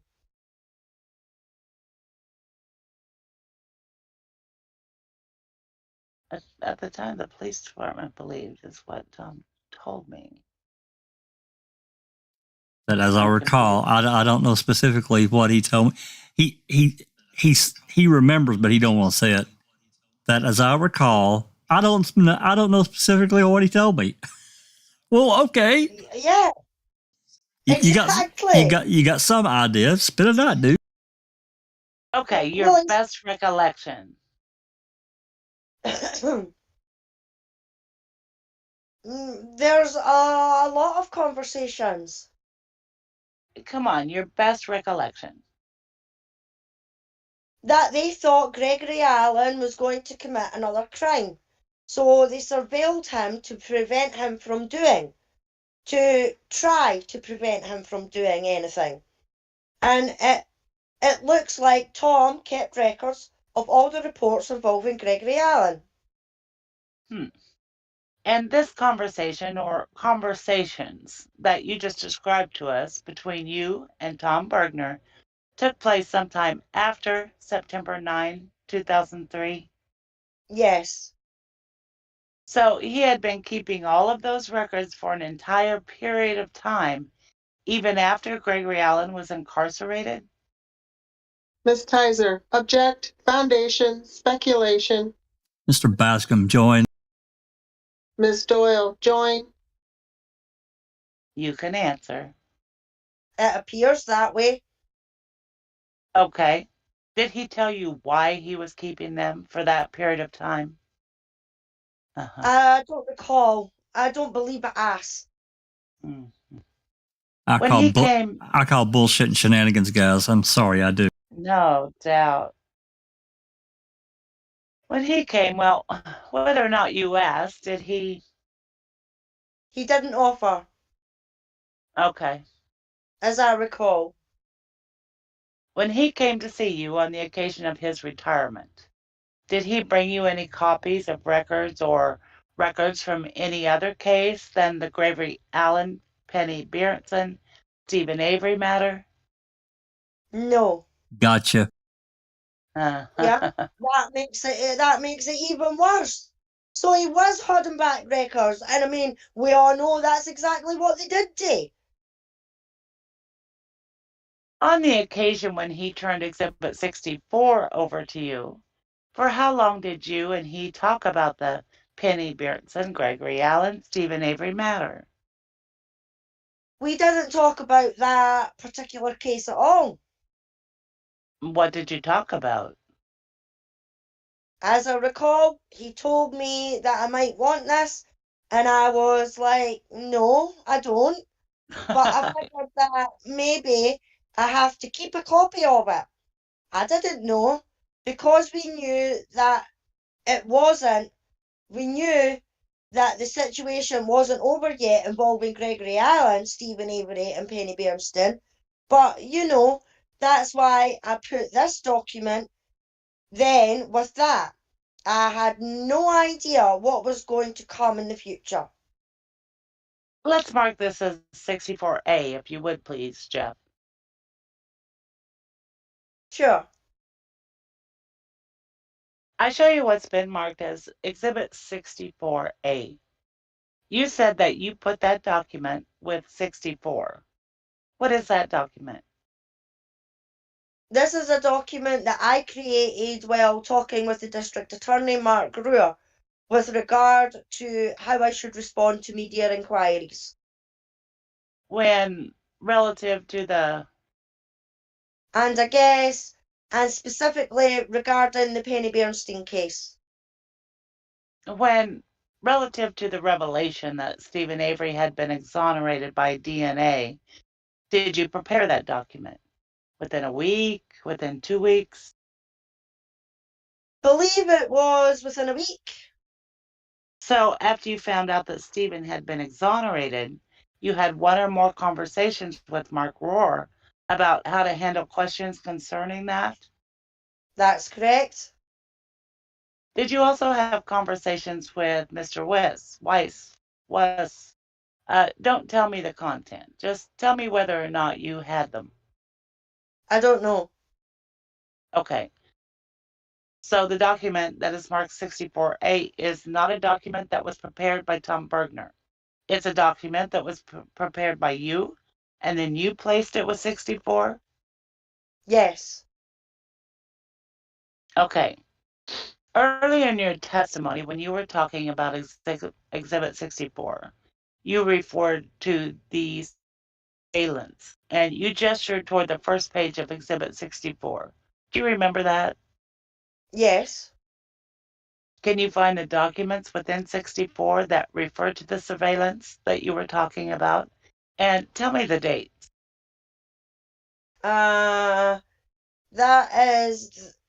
This is that confidential thing that you were talking about the other day on the telephone. I'm sorry? This was that confidential thing that you were talking about the other day on the telephone. Sorry. That's right. I knew I read that someplace. Okay. Okay, so what is that? This is an incident report started by would-be Detective R. Bree on July 17th, 1985 for services, surveillance, MTPD Allen when Richard Bray was a detective. And what this is he's referencing department compiled several complaints recently concerning prowling, window peeping, indecent exposure, sexual assault, ranging from January 1985 through to July 14th, 1985. In each case, Gregory Allen, with his date of birth, who presently resides at 1016 South 14th Street, has been listed as a suspect. Past record. You don't need to read the entire contents. Okay. You've identified it. Now, if you would, look down the bottom of the page in the lower left-hand corner, and there's an even more pronounced confidential listing. Do you see that? Yes. Do you know who put that on there? No. Do you know why? No. Is there any indication on that document and the documents that follow it how long that particular incident report is? What do you mean by how long the incident report is? How many pages is the incident report that's marked confidential? There is no indication how many. Like, this is page 1 of 50, but there's no indication of which page this is. All right. What's the subject matter of that report? The subject matter of the report would be the services, what the incident would be in block number 4. May I see it, please? Hands documented, Kelly. This is an incident report titled, quote, Services, Surveillance, Manitowoc Police Department, Allen, right? Mm-hmm. Prepared by Detective Bray, correct? Mr. Bascom, you have to answer verbally, please. I'm sorry. Yes. That's all right. Everybody forgets. Sorry. And it commences on what date? Can you tell from that document? Block 14 indicates the date is July 17th, 1985. Okay. Could I see the remainder of Exhibit 64, please? Just hand it to me. I'm going to show you pages that begin with the page we were just talking about, Detective R. Bray, and ask you to examine these 4 pages and tell me if they appear to you to be a continuation of the first page with a recordation of the surveillance of Gregory Allen during a period of time between roughly July 17th and August 2nd, 1985. That's what it appears to be, yes. Have you ever had a conversation with Richard Bray about that surveillance? I don't know. Have you ever had a conversation with Richard Bray about that report? I don't know. In your experience, was it an ordinary practice for the Manitowoc Police Department to do an incident report on a continuing surveillance of one particular suspect? I wasn't in the department in 1985. I don't know. Since the time you were on the department? Wasn't uncommon in some cases to, if extra checks were to be made, to make a reduced to write in the times and dates that the officer would make those checks. And would that be done in the form of an incident report? Yes. Okay. Earlier in your testimony, when we were reviewing the first page of Exhibit 64, and you pointed to this underscored surveillance situation, do you remember doing that in your testimony today? Yes. Is this the surveillance you were referring to? The one that is portrayed in this incident report of the 4 pages? Yes. And you said at the time that Tom Bergner brought this to you.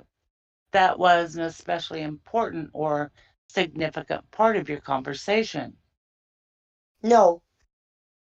No. What was the significance of that particular surveillance report as it was given to you by Tom Bergner? This was the focus of the media at the time. Any media contact that I had, they questioned me regarding the surveillance entries, the time and that we were spending. And your source of information on that was this report? Yes. And Tom Bergner. I don't recall that Tom Bergner ever gave me any information about the surveillance. I remember questioning him with regards to it. If we're going to surveil somebody, we didn't. We sit there 24/7 instead of What did he tell you? just driving by. Uh-huh. He told me because of the resources that they determined at the time that was the best way that they could do it. And when they would drive by, if the vehicle, as they described in here, was gone, then the rest of the officers that were on patrol would be notified to start looking for the vehicle. Did he tell you that he and the other detectives who were surveilling Gregory Allen were concerned about the escalation of Gregory Allen's sexually assaultive behavior in July of 1985? Not his sexually assaultive behaviour, just his increased behaviour. Increased what? Aggressive behaviour. I don't remember that the term sexual was used at all. He didn't talk to you about a July 14th rape and nearly a killing of a young woman by Gregory Allen and his concerns about that? Yes, well, not his concerns, but that he was a suspect in it. That Gregory Allen was a suspect in it. Did he tell you that at the time he and other detectives thought that Gregory Allen may have been the person who assaulted Penny Berenson? I don't know. He could have. In other words, yes, he did. Well, we can pause right here just for a minute because, a lot of this to me is him trying to protect the department from liability. Yeah. Exactly, Because, Dad. yeah, if he says, well, yeah, he told me all about this guy escalating his sexual aggressiveness towards these various victims that he attacked, that opens them up. Yep. But, I mean, I'm sorry, Jack, but if you've got a serial sexual predator that you're supposed to be keeping an eye on, driving past his fucking house and seeing if his motor or that is there or no, isn't fucking keeping an eye on him? That's no surveillance.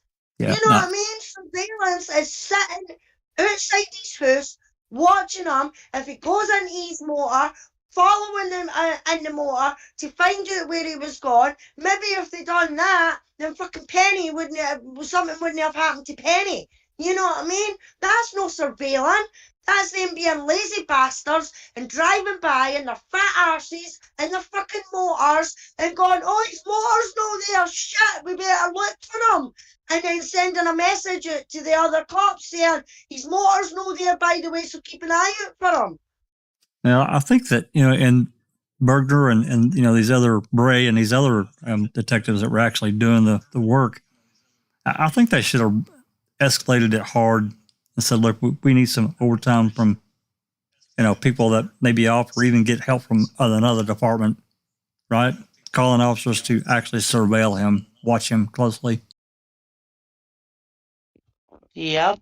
Yeah, I think this is a real liability issue. I don't know about you guys. Yeah. Hey, if there were a guy like Gregory Allen walking around my neighborhood, yeah, I'd want 24/7. For all the shit he had done, Oh my God, I yeah. want surveilling him 24/7 for Even fuck's by sake. even by 1985, he had already had numerous incidents that had been reduced to disturbing the peace or bullshit stuff. Yeah, Yeah, but not even that. The peeping Tom and the flashing and Yep. everything. Escalating behaviour, Jack. You Yep. know what I mean? Absolutely. So why were they not surveilling him the way that he should have been surveilled? Especially if they had people coming up to them and going, that could be Gregory Allen. You know what I mean? Because he's Well- been in and out of jail for that sort of type of stuff. The peeping, the window fucking peeping, the flashing, everything like that. You know what I mean? Well, The he's saying July like 14th rape and Yeah, nearly killing of a young woman. he's saying lack mean- of he's saying lack of resources, and that says to me that they put a clamp on overtime. But there are certain situations where I'm sure they can get around it, like this, Yeah. and they didn't do Yeah. it. So that again opens them up for liability. And I think Bergner's really trying to protect them, the department. Absolutely. Well, I mean, surveilling them. So knowing that he's a predator and no surveilling him when they were putting in for him to be surveilled because he was a suspect. He says in it, he was being surveilled because they thought he was a suspect. You know what I mean? Where was Stephen Avery in this fucking equation of being a suspect? You know what I mean? Yep. Nowhere. That's right. Absolutely nowhere. That's right. That's exactly right. Hey, before we He start wasn't reading, a suspect. He was guilty. yeah, absolutely. Hey, Yeah. we have. Who was it? I saw another name, and there's Hugh Fraser. Oh, hey, you. Yep, and I saw Crockett had joined us earlier, and also I'm not sure if Hey, Mick was here. Crockett. Not sure if Mick Manning was here or not. Yeah, Mac's Hey, here as Mick. well. Hi, Mac. Nice to see you. Okay. Rhonda SD. Rhonda SD's joined us as well. Hi, Rhonda. Nice That's to see you. late as hell for Rhonda too. Thanks for coming. Yeah. Hi, Yeah. Rhonda. Behind the Magic as well. Behind the Magic has joined us as well. Nice to see you Awesome. all. Absolutely. I see. Yeah, I see. Katniss busy doing her thing. Thank you, Catnet. Her and Darkseid are the bestest. They're the bestest super They mods. are. I Okay. don't know how they keep up. I don't either, but they're good at it. Amazing. They're really good at it. Because Hmm. I've tried to mod in certain situations, and I get lost in conversation, and I forget to do shit. So, I mean, I mean to do it, but I just get busy, and anyway. So, all right, let's continue on line 9. Line 9. Well, tell me what you best remember about what he said to you about that. Conversations. That's usually what was involved. That people in Manitowoc Police Department that were working at the time, detectives believe that Gregory Allen could have been involved. Did Tom tell you about who the detectives were who believed that? No, Did he tell you about the conversations amongst and between them? no, Did he tell you that he, Bergner, went to see Kasurik about that? no, Did he tell you that he didn't go to see Kasurik about that? yes, because I asked him, because that was the claim that he was the one. It seemed logical to me that he would be. Tom was that kind of person, but he denied to me that he was the one that went to the sheriff's department. Oh my God. Wow. And was it an assumption of the conversation between the two of you that there was someone from the Manitowoc department who had gone to see the sheriff? Went to see the sheriff's department. I don't know if they went to see the sheriff. How do you know that? I guess I have to rephrase my answer. I apologise. It was the assumption that someone went to the sheriff's department to talk to them. And I'm guessing that they probably would have done that. Okay? Again, it's Whose assumption? my assumption, okay?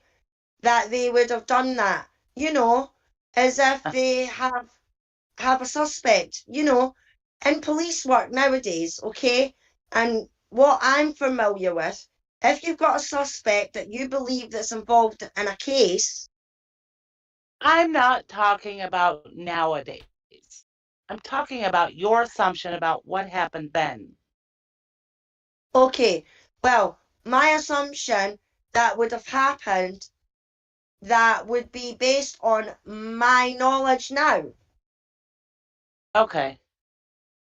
So I don't know what they did in 1985, I guess is the better thing to say. Oh, you don't? Bergner didn't tell you what they did in 1985? Specifically, no, other than. Well, how about generally? Did he tell you in any way what they did in 1985? We talked about the fact that it had come out that somebody from the police department went to the sheriff's department, called Penny Bernstein, and she recalls that someone from the police department called her. Well, there's actually two allegations made. One is that somebody from the Manitowoc City Police Department called Penny Bernstein. Mm-hmm. The other one is that Tom Bergner went and talked to Tom Kasurik. Did he talk to you about having gone to see Tom Kasurik? No. In the materials that he... I don't know. I don't recall. stutter much? That he provided to you, that you've told us, that you reviewed, is a newspaper article in which he says he went to see. Oh. He's quoted by Tom Kircher. Okay. Okay, meaning what? He did that then. I didn't know that. He didn't tell you that? I don't recall. Oh, the old fucking fallback, pardon my friend. A lot of Cherie in here.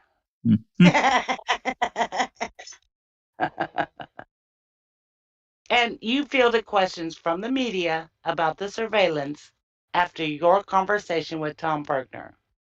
Yes. How many media interviews did you do? 4 or 5. Did the media ask you about whether or not Tom Bergner went to see Kasurik, to your knowledge? I don't remember. Did you talk to Dick Bray at the time about that 4-page incident report concerning the surveillance before you talked to the media? No. Why not? I don't know. Here's the author of the report, and that's what the media wanted to know about. You've told us. So how come you didn't talk to him? Guess I didn't think it was necessary. Are there any other detectives in the Manitowoc City Police Department with whom you've talked about the Avery Allen Bernstein sexual assault other than Bray and Bergner? Not that I recall. There's conversations that went on in the department. There could have been other detectives around or in, but for me to specifically go talk to a detective regarding the case, no.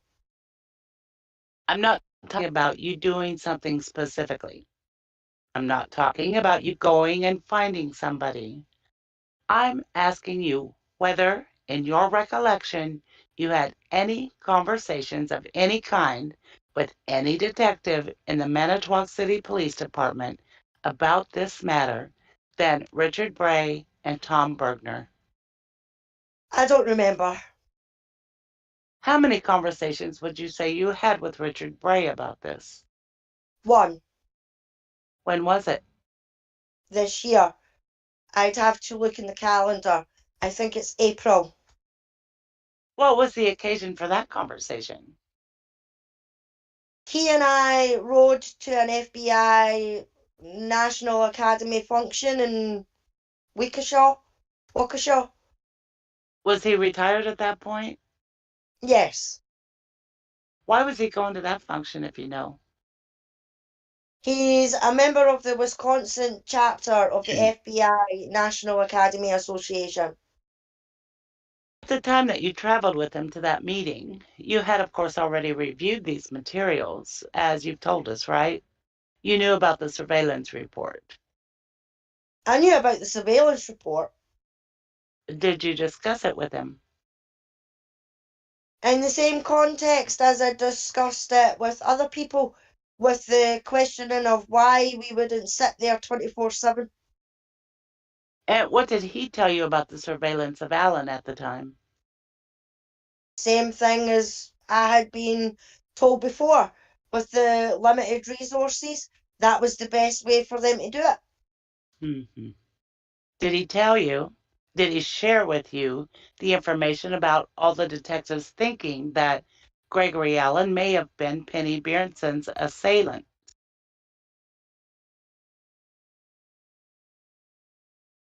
I don't remember that. Did he tell you anything about whether or not he had been to see or had spoken with Tom Kasurik? No. Did he tell you anything about the feelings of Tom Bergner about Gregory Allen having assaulted Penny Beerenson? No. Did he tell you that Tom Bergner was of all the detectives, was the one the most focused on Gregory Allen? No. Did he tell you why he prepared the confidential surveillance report? No. Did he tell you why he marked it confidential? No. Did you have any conversation with Tom Bergner about whether or not he talked to Dennis Vogel concerning the surveillance of Gregory Allen? No. Did you have any conversation with Richard Bray about whether or not he talked to Dennis Vogel concerning the surveillance of Gregory Allen? No.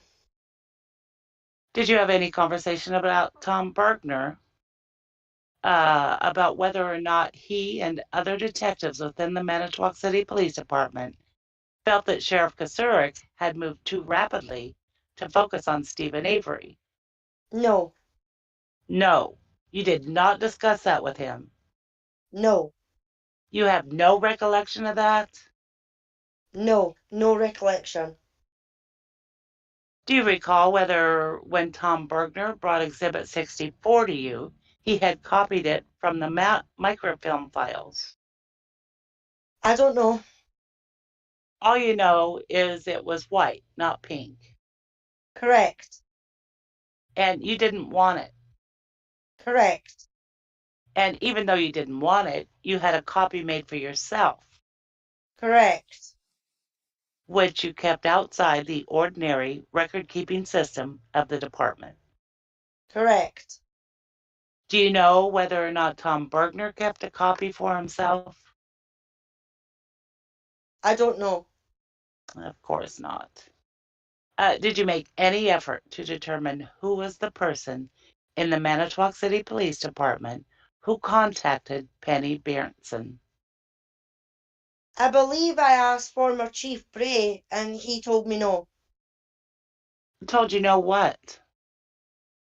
That he did not contact her. I ran through a list in my head of who would have been working at the time and who could have done it. And? Three of those people are dead. Uh-huh. So, Earlier in your testimony, you stated that Bergner was the kind of guy that you thought might have done it. sure. Is that yes? Yes, I'm sorry, yes. Tell me what you mean by that. Tom was a good detective. You know, he would do what was right. And if he felt that something wasn't right, he would speak up. And what was it in that instance that wouldn't be right, that would cause him to speak up, in your opinion? That I don't know. Do you know whether or not he was upset that? Excuse me, I don't mean to interrupt. I misunderstood your question. Go ahead. I believe. Can you ask that question again? Because I want to make sure I understand it. Well, You said something about what in this instance would cause him to go to the sheriff's department. Is that what you were saying? let me follow up and see if we can get this straightened away. Yes. As you sit here today, do you have any belief? Well, strike that. Do you have any reason to disbelieve the statements of Mrs. Berenson that somebody from the Manitowoc City Police Department called her to say that the Manitowoc County Sheriff might have the wrong guy? I have no reason to disbelieve that. All right. Have you yourself made any effort to determine, beyond what you've already told us, who from the Manitowoc City Police Department may have called Mrs. Berenson? No. Not other than what I've already told you. Other than talking to Mr. Bray and Mr. Bergner, did you talk to any other detectives in the Manitowoc City Police Department in an attempt to find out who may have called Mrs. Berenson? No. Other than talking to Mr. Bray or Mr. Bergner, did you talk to any other detectives in the Manitowoc City Police Department about whether that detective went to see Sheriff Kasurik? No. Were you interviewed by agents from the Department of Justice in the investigation of the Stephen Avery case? No. Were there any officers in the Manitowoc City Police Department who were interviewed by agents of the Department of Justice, to your knowledge, who reported to you about their interviews concerning the Avery Allen Berenson matter? Deputy Chief Tom Bergner. Told you about the interview that he had given to the Department of Justice? Told me that he was interviewed. Told me nothing about the interview. Did he tell you after it had happened or before it was going to happen? Both. Told me that he was going to be interviewed and that he had been interviewed. Based on your knowledge of Tom Bergner, do you have any reason to believe that he would be anything less than truthful when he spoke with the agents of the Department of Justice about the Avery Allen Berenson sexual assault? No. Based on your knowledge of Tom Bergner, do you have any reason to believe he would be less than truthful when he spoke to Tom Kircher about the Avery Allen Berenson sexual assault? No. Is it your testimony that Tom Bergner told you he did not talk to Sheriff Kasurik? I didn't think that he did. That's different.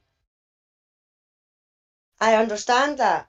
And I guess I misunderstood you before.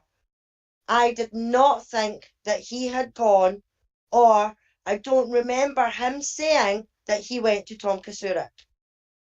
And those two are two different things. So let's take them one at a time.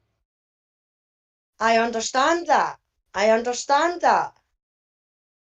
Are you saying you don't remember whether or not he told you that? Obviously, I don't remember. I'm more focused on who made the call to Miss Bernstein. I mean, I don't recall as far as, because that was an unknown. If someone had been identified as going to the sheriff's department, I wasn't worried about that. So I don't remember if he told me that he went over and talked to the sheriff. It appears that he had. Again, I was only worried about the person that had called Mrs. Berenson because that was an unknown.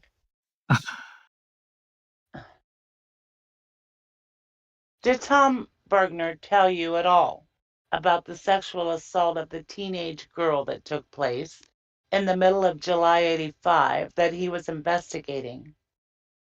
No, just that it happened. Did he tell you about how aggressive it was? I don't remember. I don't think he told me. I don't know. Did he tell you anything about his fears at the time? I don't remember. Oh, come on.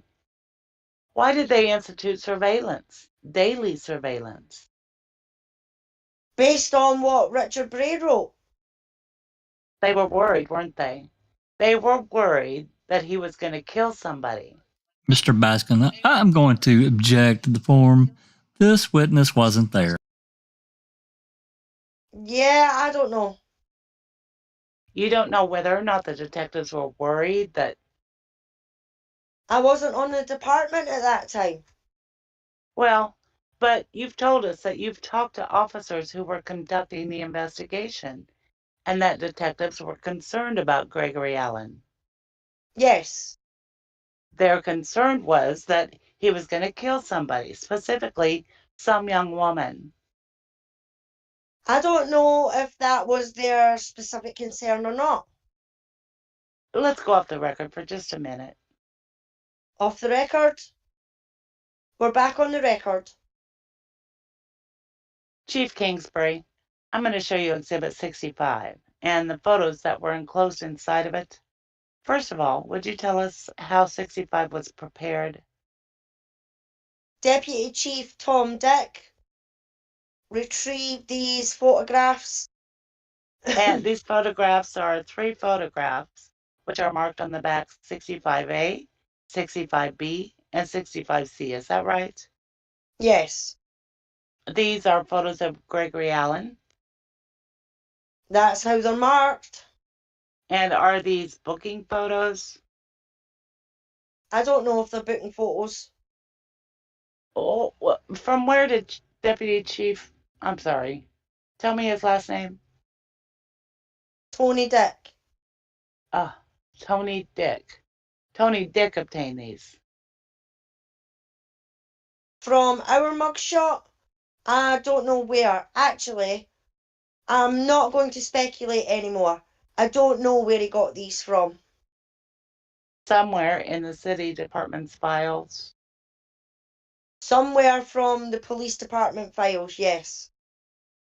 Ordinarily, where would such photos be kept? There is a mugshot filing system that the master name number from the records is on the bottom, and they're filed in numerical order. If you look at the one that you just had in your hand, what would you tell us what exhibit that is? Exhibit 65C. And turn over to the front side. That does appear to be a booking photo, doesn't it? If it came from the police department, it's not a booking photo because we don't have a jail. From my understanding, the booking, where they're going to then, it's a photograph that would be taken when we arrest an individual. All right. So to call it I wouldn't call it a booking photo. That's fine. What would you call it? An arrest photo? An arrest photo, thank you. Okay. What's the little card that's being held up by the arrestee in the ordinary course? What do you call that card? I don't know what it's called exactly, but it would indicate then that the photo was taken at the Manitowoc Police Department. Bless Oh you. my God. Oh, okay.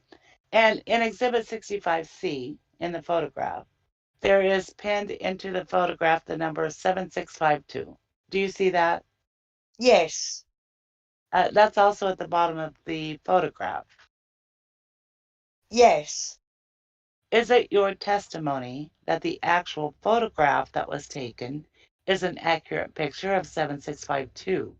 Or was that whited onto the photo and then written in ball pen? It looks to be whited and then written in a ball pen. Who did that? I don't know. Do you know why that was done? No, I don't. Who wrote the numbers on the bottom of the photograph? I don't know. if you flip over to the back, who wrote and entered the information that's on the back of that photo? I don't know. Who would know in your department? Person that's been there the longest? Who is? Carol Peterson. Anybody else? I'm guessing Jeff Seidel would have been working at the time. How do you spell that last name? Seidl. And what does he do? He's a patrolman. May I see this for a minute? Thanks, On the what back was of this photo, and on the others, if you flip them over, there's this number, 20796. What's that? I don't know. Who would know that? Possibly Carol Peterson. All right. And then above that in typed print is number 7652. Do you see that? Yes. And what's that? I don't know. Do you know? Is it a Polaroid camera that's used for these arrest photos? I don't know what was used at that time. Okay.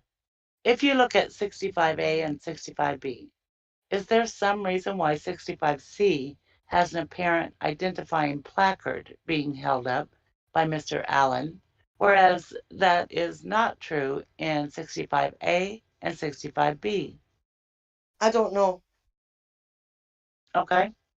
Is it true that we have now seen all the written and photographic materials concerning Stephen Avery and Gregory Allen that you brought today? And by that, I mean everything other than the microfilm.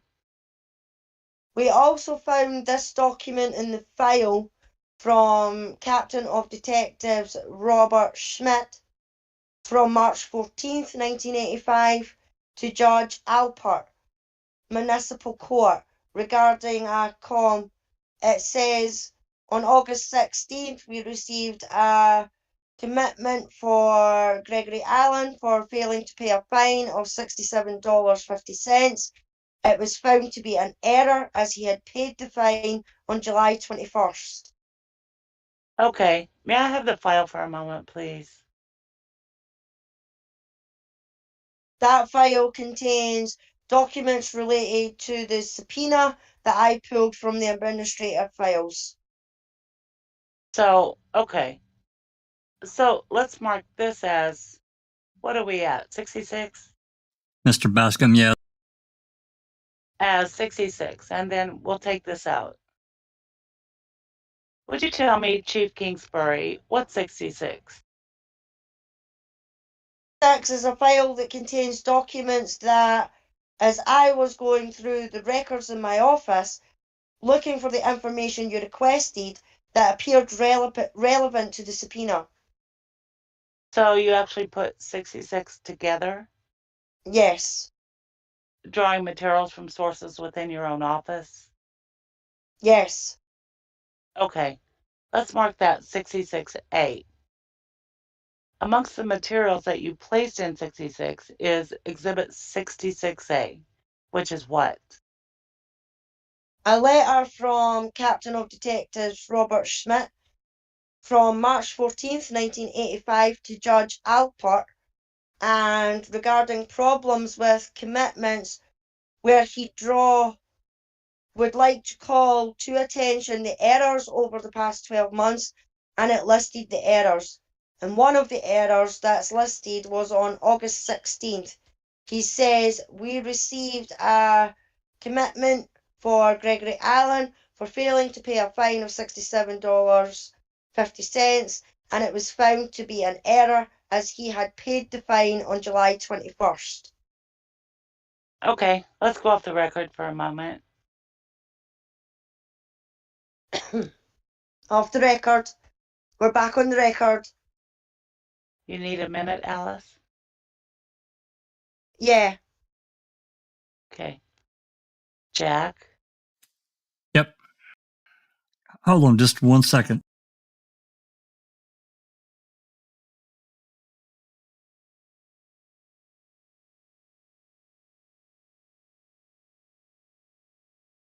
I'm gonna run real quick and get some water. I'll be back in a flash. That's fine. I just got to make a quick text here. I apologize.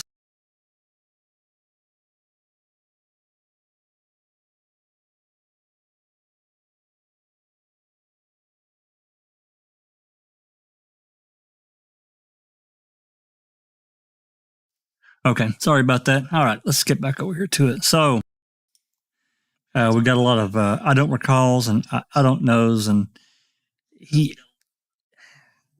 my feeling is from when he admitted that Bergner had given him this box of material, he's trying to distance himself from it, but he kept a copy anyway. But at the same time, he's trying to distance himself from all of it. And he's trying to distance the city police department. And I understand why. I get it, you know. So I don't know. I really wish we had everything from Bergner. And I know there's some stuff floating around out there in the digital world. I think I probably got a little bit, but I'm still trying to make an effort to get these exhibits. And as far as I know, the only place to get these documents are from Zollner. Whether she'll release them or not, I still don't know. I don't have an answer yet. I don't even know what that expense would be, but whatever it is, I'd like to have them so we can understand the bigger story, because there's more going on here. I know for sure there is. You can feel it in the way he's talking, the way he does this parsing and hedging of his answers and his replies. I don't recall, and he even, these photos, where the hell did they come from? He just said that they don't do any photographing there. They don't, because they don't have a jail. Like, all goes through the county. So, the question. Well, he said it wouldn't be a booking photo, but so don't call it that because we don't have a jail. Right. But they do take Like a photos. mugshot, Yeah. maybe a mugshot, like, when they first get, or come in. I don't know. Well, yeah. I mean, I think most police departments, they have mug books. People get attacked or whatever, or they get robbed, and say, well, come, we'll show you some mug shots. We see that shit all the time on a lot of TV police dramas. But and that very well could be it. You guys could be right. I don't want to read and insinuate more into it than what's really there. I don't want any misinformation. I'm just saying That's what he said. Yeah. It's just. I don't know. It just seems for them to have one photo would be one thing. And another thing, the 65C has a placard that he's holding up with an identifying number. And he doesn't know, and it's been pinned in. Why there's been some plot out and somebody wrote it in, and he don't know who did it. Again, he seems very intelligent and very knowledgeable about what goes on in his department. But with this, shit, I don't know. I don't recall. I don't remember. He's trying to, that's what I get from it. So do you think these, the police are more just complicit by helping to cover it up, but not, any more guilty involvement, like more like the sheriff's department? You know what I'm saying? That's exactly what I think, Cherie. That's exactly right. Okay. Yeah, I think he's trying to say, they didn't have the resources to. Well, he wasn't there, but that's what I'm gathering from what Bray had reported, and so. But it's clear that Bray, and I would assume that it was going on in the department, that Allen was a damn maniac and a predator, and he was going to hurt somebody bad. That's clear to me. They knew it. And for whatever reason, the flag, I mean, it's just like all these other, you have to look more into, again, a different direction here. You got to look at Vogel and all of the incidents that happened that were felonies that got reduced to disturbing the peace or some misdemeanor. And Allen walked away. He walked away, and it happened time after time after time. And I don't know, from politically speaking, whether something got said. It's like, yeah, you guys kind of need to leave him alone, or I don't know. And why would he mark that file confidential? I mean, holy shit. I mean, these are incidents, I don't know why that would be confidential. what was Gregory Allen in regards to how he was treated by Wisconsin authority? Because it seemed like there was always this. He always had this Teflon jacket he wore. So you Even think Bergner was possibly warned or I don't keep know. his mouth shut? I don't know. It almost seems that way. I mean, again, I don't want to leave any innuendo out there that I know this because I don't. But something fucked up's going on. That's what it They seems like to me. absolutely they knew this guy was a predator. Yeah. So why wouldn't the alarm bells go straight up? Well, he knew he was he was the one with Bjornson, not Avery. He knew it. Yeah, I always had more respect for the police department because, Bergner was the one that went over and said, you know what, we think it's Allen and not Avery, didn't he? Is that true? Yeah. I'm sorry. Say it again, Cherie. I got another. I always had more respect for the police department because I thought they thought it was Allen and not Avery and told Tom Kasurik that, but now it sounds like but maybe it was because he got scared because now it sounds like they're covering Was he for it. threatened by Kasurik or what? Yeah. Well, and Vogel's got to be in that boat too because again, Or Vogel, going back, or going both. back to 81, 82, and all the shit that he Vogel just reduced the charges and let him go. Small fine, 3 days in jail, day in jail, nothing for all the shit that he did. Yeah. I don't know. I mean, to me, excuses for him. Exactly. I mean, Are you think sure you got the right guy? I think Bray and Bergner wanted to do something and they were stopped from doing it. That's just how it comes across to me. Maybe I'm wrong. Yeah, same. Jack. Probably would have ended up like Couché, dead with the Bible on their lap or something. But hey, possibly. Hey, I'm back. I'm sorry about that. I just had my smoke alarms changed just a couple of months ago because they were going off on their own. And my kitchen one has started beeping and it's got an orange amber light underneath it and it says that it's, I looked it up and it says that it's faulty. So it started beeping there and Loki was going daft. So I just had to let him out in the garden until I got the bloody thing to shut up.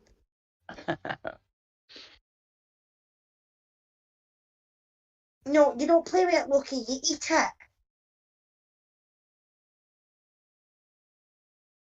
Ready when you are.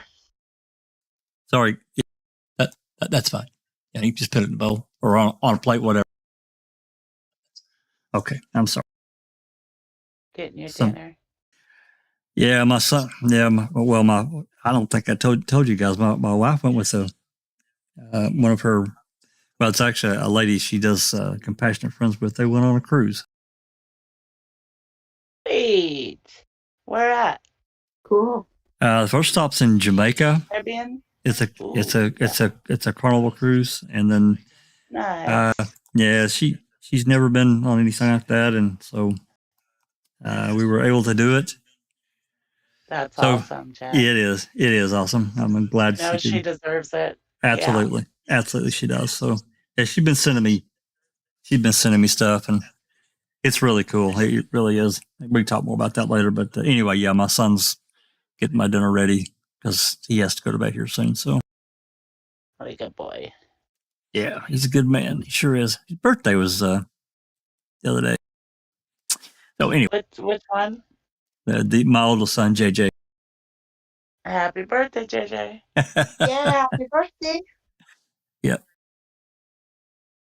My brother's was just the other day there as well. He was the 10th. Happy birthday, Alex's brother. Absolutely. Hard to believe that my oldest boy is 36. Yeah. Yeah. Hard to believe. Wow. Anyway. Okay, we can start back on, let's see. 22? Yep, line 22. Damn, we're 86 pages into this document. You guys have done great. Yep, line All 22. right. Line 20. Okay, with the addition of Exhibit 66A, have we now seen all of the documents which you produced today concerning Stephen Avery and Gregory Allen? To the best of my knowledge, yes. All right. Anything further that may be in document form would be contained in the microfilm files, is that right? That's correct. Okay, can we get those now? Can we pull those up here? Jeff, let's go off the record for a minute. Off the record. We are back on the record. Chief Kingsbury, you have produced here today, in response to paragraphs 1 and 2 of the subpoena, in addition to the written materials that we've just completed, a series of microfilm boxes. Is that right? Yes. And the microfilm boxes are marked as Manitowoc Police Department complaint sheets and/or incident reports and bear box numbers. And those box numbers in turn have reports numbered by an index system. Is that right? Yes. So, for example, if you look at box number 190, it's indexed to M83-10455 through M83-12000. Yes. If we use box number 190 as an example, in the numbering system, does M83 refer to 1983? Yes, it does. And does the M refer to the Manitowoc Police Department? Yes, it does. And in the numbering, 10455, what does that represent? It should be the first incident or complaint on the microfilm roll. And do the numbers correspond to anything, or is it just the numbering system that happens to be in use that year? Yes, the numbering system that happens to be in use that year. Okay, so this would give us Manitowoc Police Department 1983 indexed to report numbers 10455 through 12000. Yes. Okay, and we can cross-check the microfilm boxes with the corresponding index numbers in Exhibit 61 and 62. Is that correct?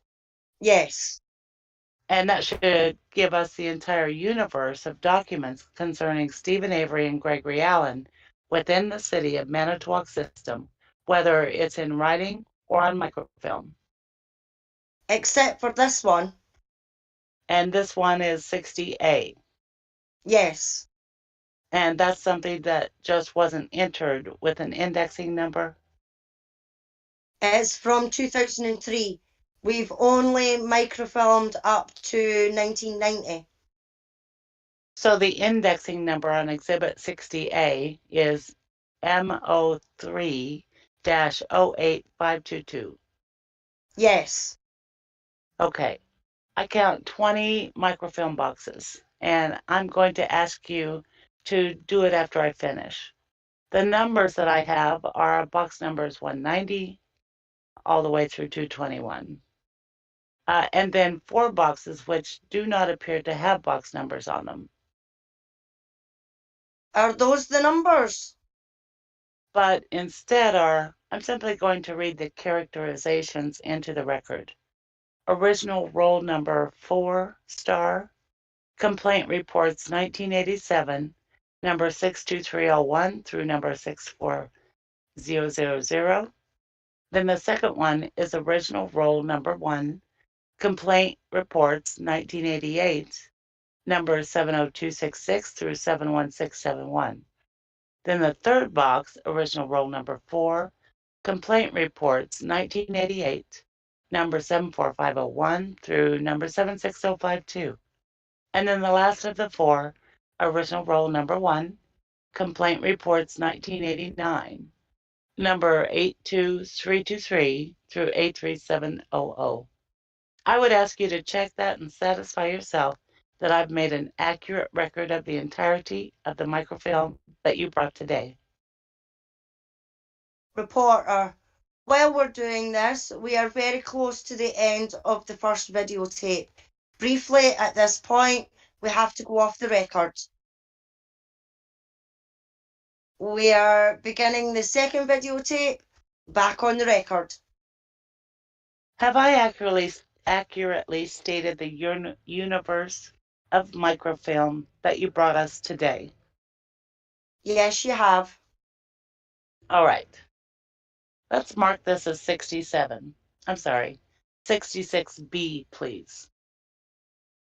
Just a little while ago, Chief Kingsbury, you handed me an additional document, I think, that you had discovered that belonged in Exhibit 66. I've marked it 66B. Would you tell me what that is, please?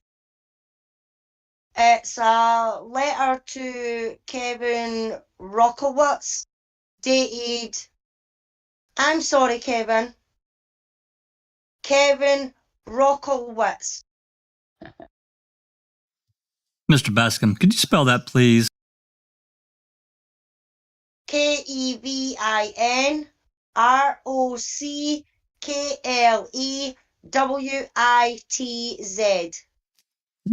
I'm gonna say that's Rocklevitz. That sound right, Susan? Rockowitz is what I would say. Yeah. Rockowitz. Yeah. All right, Mr. Bascom, thank you. Could be Rocklevitz. I don't know. Yeah, be Rocklevitz, yeah. From the law firm of, I believe it's Travello, Carlson, and Metowski regarding Stephen Avery versus Manitowoc County. Tom Kasurik individually and in his official capacity, this incident that we're talking about, yes, with a case number 04-C as in Charles versus as in Victor -00986. Okay. Would you just put that back into 66, please? Sure. Would you mark that? Where are we? 67? Yes. Okay.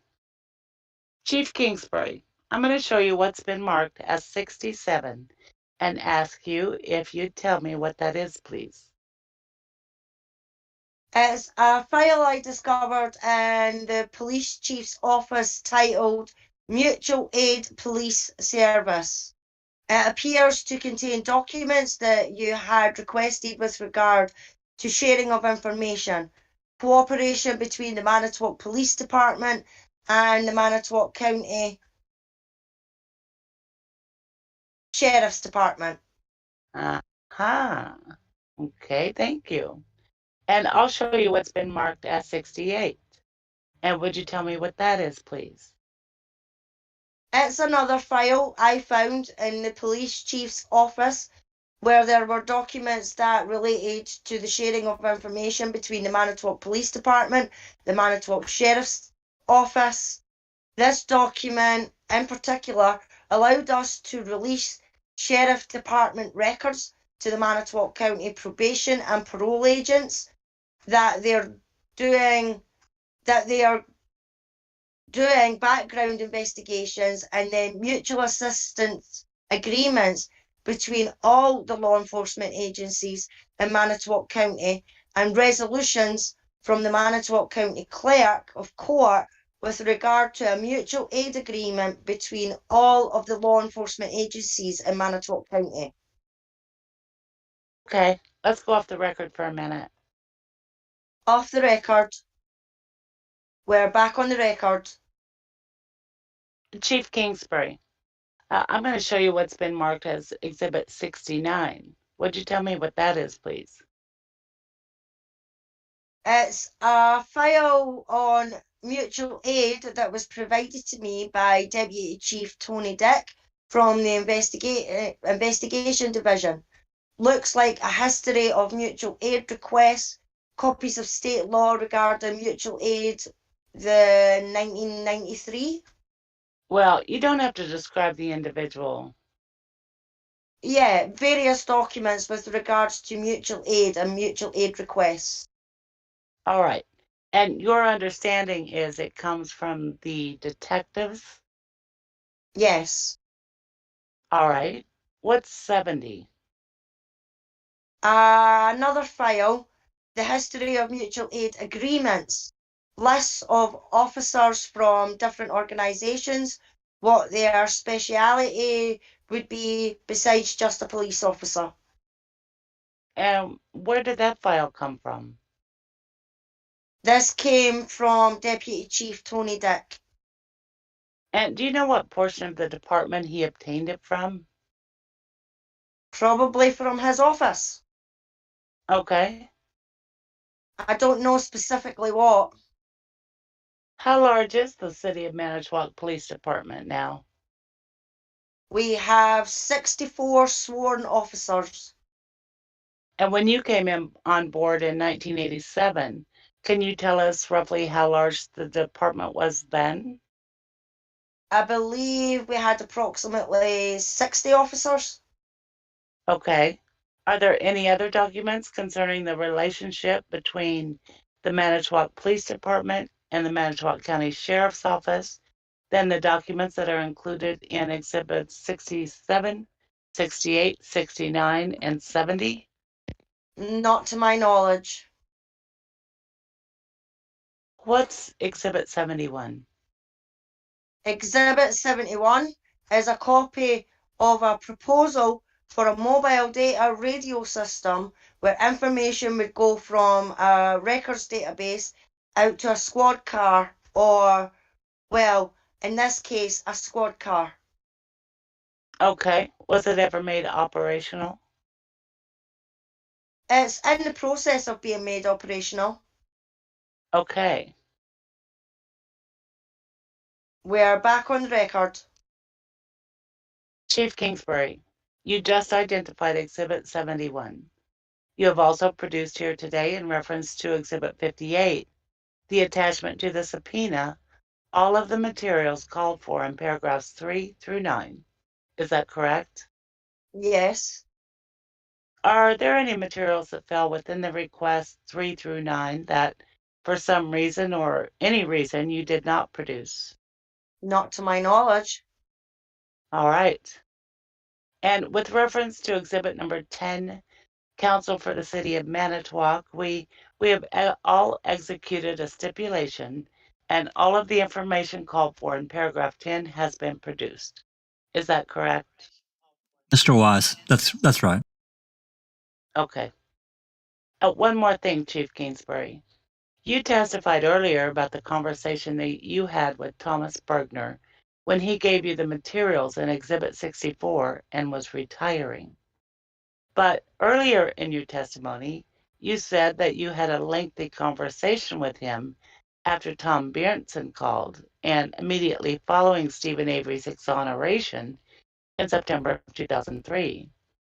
And I think you estimated that it could have been as much as an hour, maybe half an hour. You didn't recall. Tell me everything you remember of the conversation you had with Tom Bergner about this case on that occasion. About the only thing I remember is that he told me that the police department had been watching Gregory Allen at that time. That's really the only thing I remember. I don't remember how long it took or how long the conversation lasted. Did he tell you about the surveillance report that we've gone over in Exhibit 64? I don't recall him telling me about the report. Just what I said earlier, that the police department was watching Gregory Allen. Did he tell you who, in addition to himself, amongst the police department folks, were watching Greg Allen at the time? No, I don't remember. Did he tell you anything about the fact that Greg Allen was not surveilled on the afternoon that Penny Berenson was assaulted? No, I don't remember. And that's everything you remember of that conversation? Yes, sir. And your recollection is that it could have been just a few minutes, or it could have been as long as an hour. I don't know how long it was. Would you agree with me that your earlier testimony today was it could have been as long as an hour, maybe half an hour. Mr. Bascom, the record speaks for itself. What's your recollection? You kept throwing time frames at me. I did. And anything's possible. I don't remember. So you don't remember whether it was 5 minutes, 5 hours, a half hour. You just don't remember. I know it wasn't 5 hours, but I don't know the length of time that was. Okay, that's it. Miss Doyle, you can go ahead. Miss Kaiser? Miss Kaiser, thank you. I want you to look at Exhibit 65A through C and tell me if you can determine what date or approximate date the photos were taken. 65A has Gregory Allen's name on it, his date of birth, a typing of DC obstructing with a date of October 22nd, 1985, and then a number 7652. Does the DC obstructing appear to refer to some sort of charge? Can I look at these documents? Sure. Look at anything you need to look at to try to answer, and then, for the record, identify what it is you're looking at if it ends up helping you. There's an incident report that was started M85-43000, October 22nd, 1985, and the description is DC. Does the number on that incident match up to the number on the That, photo? I'm sorry, I interrupted you. No, there is no case number on this. But as I recall, when we were doing photos, when I got to the department, the date of the arrest would be the date for what that violation would be, the date that would be entered there. And it seems to pan out that way based on the entry that's in the records looks.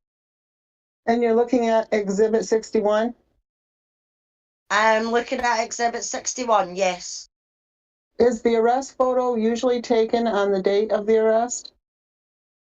Usually it's taken on the day of the arrest.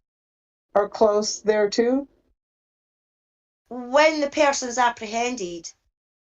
What about Exhibit 65B? 32886. There's an entry on Exhibit 61, case number M86-47650 for the date 32886. And is that the date on the back of that photo? And that's the date on the back of the photo for criminal damage to property, disorderly conduct, and insisting obstruction. Resisting. Is that a City of Manitowoc contact? Yes, it is. Was the prior one on 65A also a City of Manitowoc contact? Yes, it was. Now, what about 65C? 8386. There's an incident report M86-52467. There's a DC typed on the back. Looks like the incident involved disorderly conduct and criminal damage to a property. And the date on the photo was also 8386? Yes, it is. Is that also a City of Manitowoc contact? Yes, it is. Thanks. When you were talking about the surveillance reports that are within Exhibit 64 and you came upon Richard Bray's surveillance report, you said, this is the confidential one that you and I talked about on the phone the other day. Do you remember that exchange? Yes. What were you talking about? When we had City Attorney Wise had contacted Mr. Kelly to get clarification what they were looking for in the subpoena, it seemed to be overly broad We wanted to make sure that we were providing everything that was necessary. I can't remember where in the conversation it took place, but Mr. Kelly made a reference to a confidential document from the police department, and I'm like, how does he get that?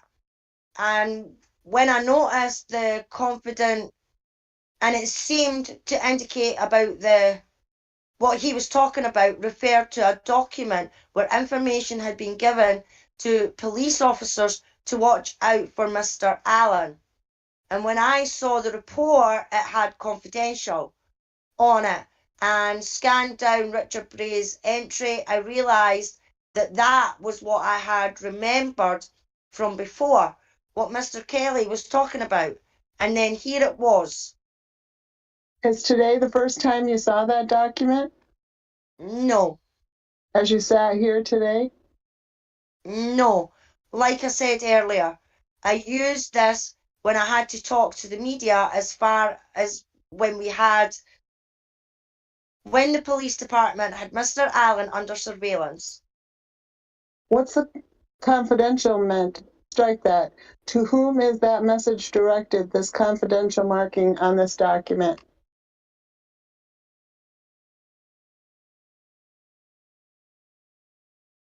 Mr. Kelly, objection, competence of the witness to answer. He's already told us he wasn't there. Ms. Kaiser, you can go ahead.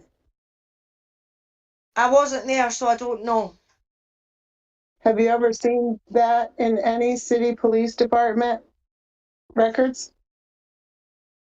Other police department records that when I've been employed and seen it means that if it's confidential, it's a reminder to the officers that this information is supposed to stay within the police department.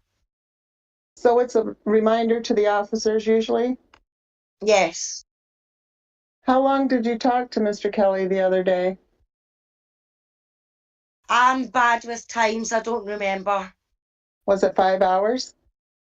No, it wasn't 5 hours. It could have been half an hour. What else did you talk about? We just went through the subpoena. If I can look at this. Counsel, there was Mr. Weiss and the chief and myself. Okay. Was this just over the phone? Yes. Mr. Weiss, yes. He was clarifying. Oh, whoops, sorry. He was clarifying, 1 through 4 were pretty self-explanatory. And then he was categorizing what they were looking for in 5, 6, 7, 8, and 9. Seemed pretty self-explanatory. And then 10. Are your notes of the telephone call clipped to the documents there? You've got 2 little pages of yellow notes there. Yes. Are those your notes that you took when you were talking to him? Yes. Can we just mark those? Sure. I had written down the part about confidential document Bray. Bergner is hot. Does that say? And he indicated that Bergner was hot after Mr. Allen, as I recall in the conversation. And this says Tom Kircher was told by Bergner. What does that mean? As I recall, he mentioned something, I don't remember exactly, but I thought Mr. Kelly had said that, I don't know what he said. Would it surprise you to know that Tom Kircher was told something by Bergner? Do you know what that something was? I don't remember. Next in order? Sure. Okay, that will be 72. Just for the record, the court reporters marked as Exhibit 72 the notes that you were just talking about. Is that true? Yes. I don't have anything further. Thanks.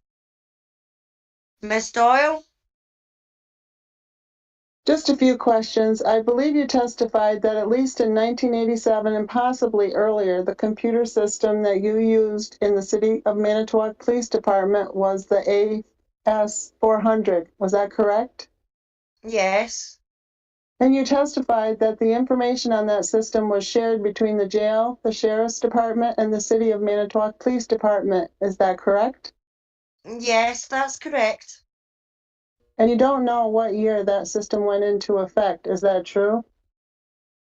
I do not know what year the system went into effect. That's correct.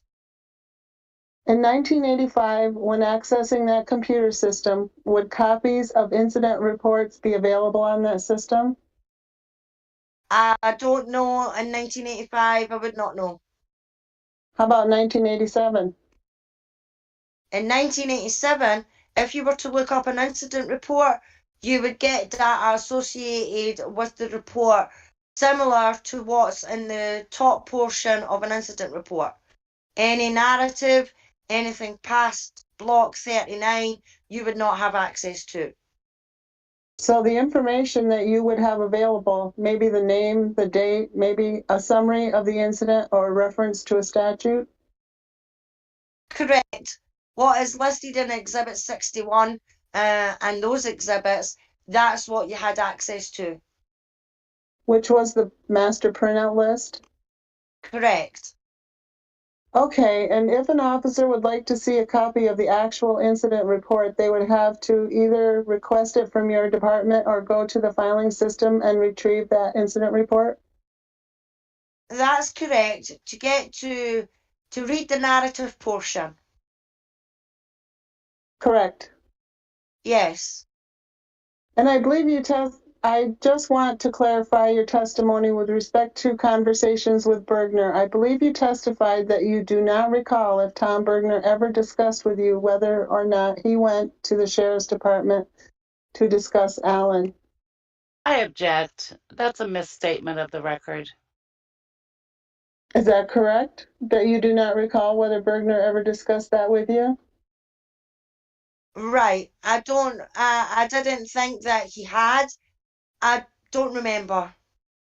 Were you first made aware of that possibility through articles in the newspaper that Bergner may have gone to the Sheriff's Department to discuss Allen as a suspect? Objection. Leading. I don't remember reading that. Until today, when he pointed it out in a newspaper article, I didn't remember that. And I just want to make a statement for the record with respect to Exhibit 58, which is the subpoena to the City of Manitowoc Police Department. I never received a copy of the subpoena, and it's my understanding that none of the defense counsel had received a copy of or the attachment to the subpoena, which requests certain documentation to be produced, which my understanding is that it is contrary to the federal rules. Mr. Bascom, Go ahead. Mr. Bascom, I have a question about Tom Bergner's file. Would you hand it to him so he can take a peek at it? Examination. This is crossed by Mr. Bascom. Exhibit 64. You don't know of your own knowledge. You don't know when it was that Mr. Bergner compiled the incident reports that made up the original file that he handed to you and you didn't want to take possession of. You don't know when he put that together, do you? No, I don't. Mr. Bascom, okay, that's all I have. Okay. There being nothing further, this record's concluded. One more. Oh. 2 more questions. Okay. Well, 1 comment and 1 question. Go ahead, Mr. Kelly. Chief Kingsbury, estimate for us how many times you've testified in court. Estimation 20, 25. Okay. The statement is, Mrs. Doyle, the federal rules don't require me to provide you a copy of the subpoena. Well, I disagree with that. Mr. Bascom, well, however, as we discussed, Walter, the federal rules do require you to include your notice of deposition, the exact same document request that is set forth in the subpoena, and that was not done in this case. I don't know that it's the exact same report, but you can make a comparison between the request for production of documents and the listing of documents and what's in the subpoena. Bascom, well, I'm going to ask on the record. You can see that very easily just by looking at that.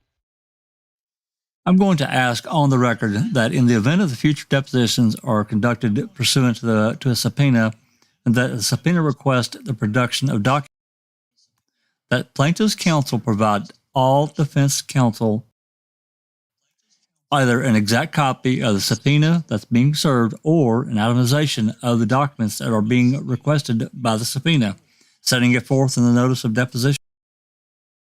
If that's what the rules require, that's what I'll do. Okay, it's 5:12 p.m. and that concludes this record. Damn, you ladies are fantastic. I didn't really think we'd finish. We did it. We did it. 3 hours. Well, about just right under 3 hours. That's actually pretty good considering how long this one was. And I have to say thanks to our live audience for sticking around and listening. To me, this one was very interesting.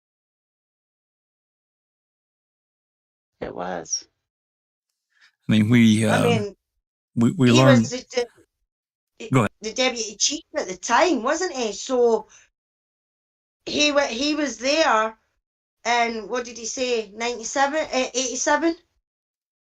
You know, so that was only a couple of years after the incident with Penny Bernstein. So he would have had access to the files and everything like that. But it's just funny how he can remember conversations and things like that he's having with other coppers and everything like that. But when it comes to Alan and Stephen, he remembers nothing. Yeah, he seems to have this selective memory thing going on. But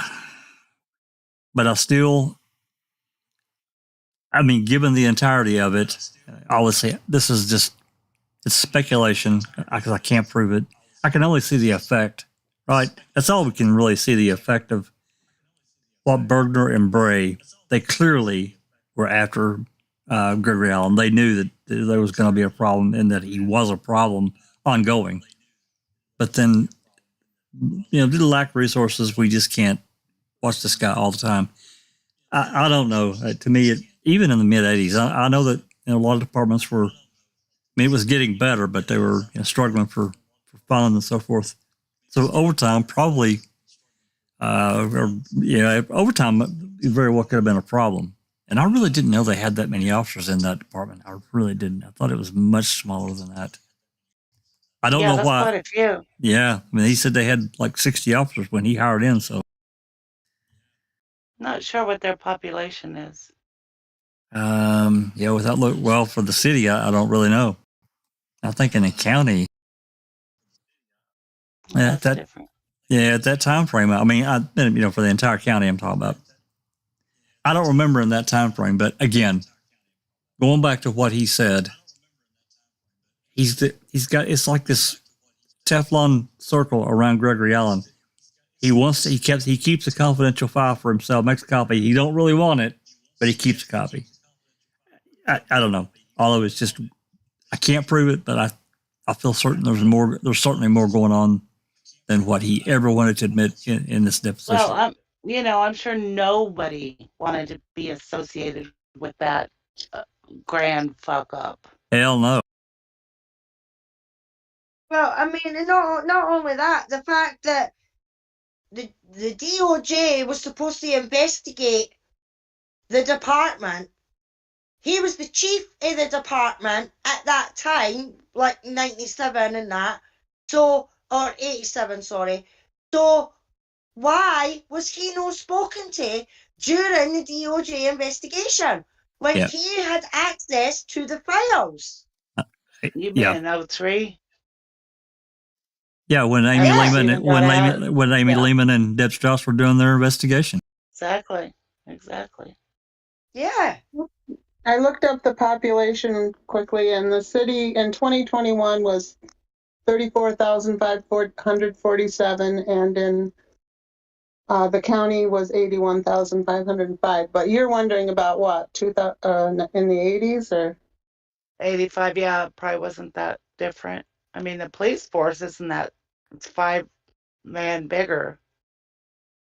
Yeah, it didn't from grow that much. 85 to- Yeah, from 87 Yeah. to 2005, they only had like 4 or 5 extra officers.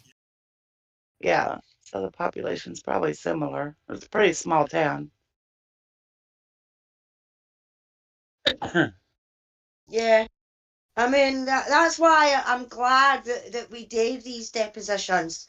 I mean, I know they're long and sometimes they can be tedious and we end up losing the nut because of the ridiculousness of them. I don't remember. Oh, but I remember all this. You know, I remember what colour my shite was fucking 20 years ago, but I don't remember anything about Stephen Avery or Gregory Allen, you know. And that's why it's good to go through these depositions because you get the full extent and the stupidness of this whole bloody case. Want to read out that comment from Nan's life? Alice, I'll pin. Tony Dick was calling Calumet County November 4th to offer any assistance in Teresa Hallback's missing person case when his office had a for sure dead girl case they should work on November 3rd. Wow. Alright. What the hell? Was that the for Carmen. sure dead girl? What's her name? Carmen. Oh, Well, Carmen Boutwell. Yeah. Yeah, I was thinking for some reason, I was thinking she died on the 6th, but okay. I'll take. I remember the 3rd. Was it the I 3rd? think- Same day Teresa went missing. Yeah. Or reported. Oh, okay. All right. Maybe it was the 3rd. Yeah, I guess it was. Yep. That's right. Yep. Right, Ken looked up the county in 85 and it was 81,000 about, that's what she said. So looks like it hasn't grown that much. Oh, the county. Okay. Yeah. Yeah. Well, they had a lot of problems, with industry and so forth.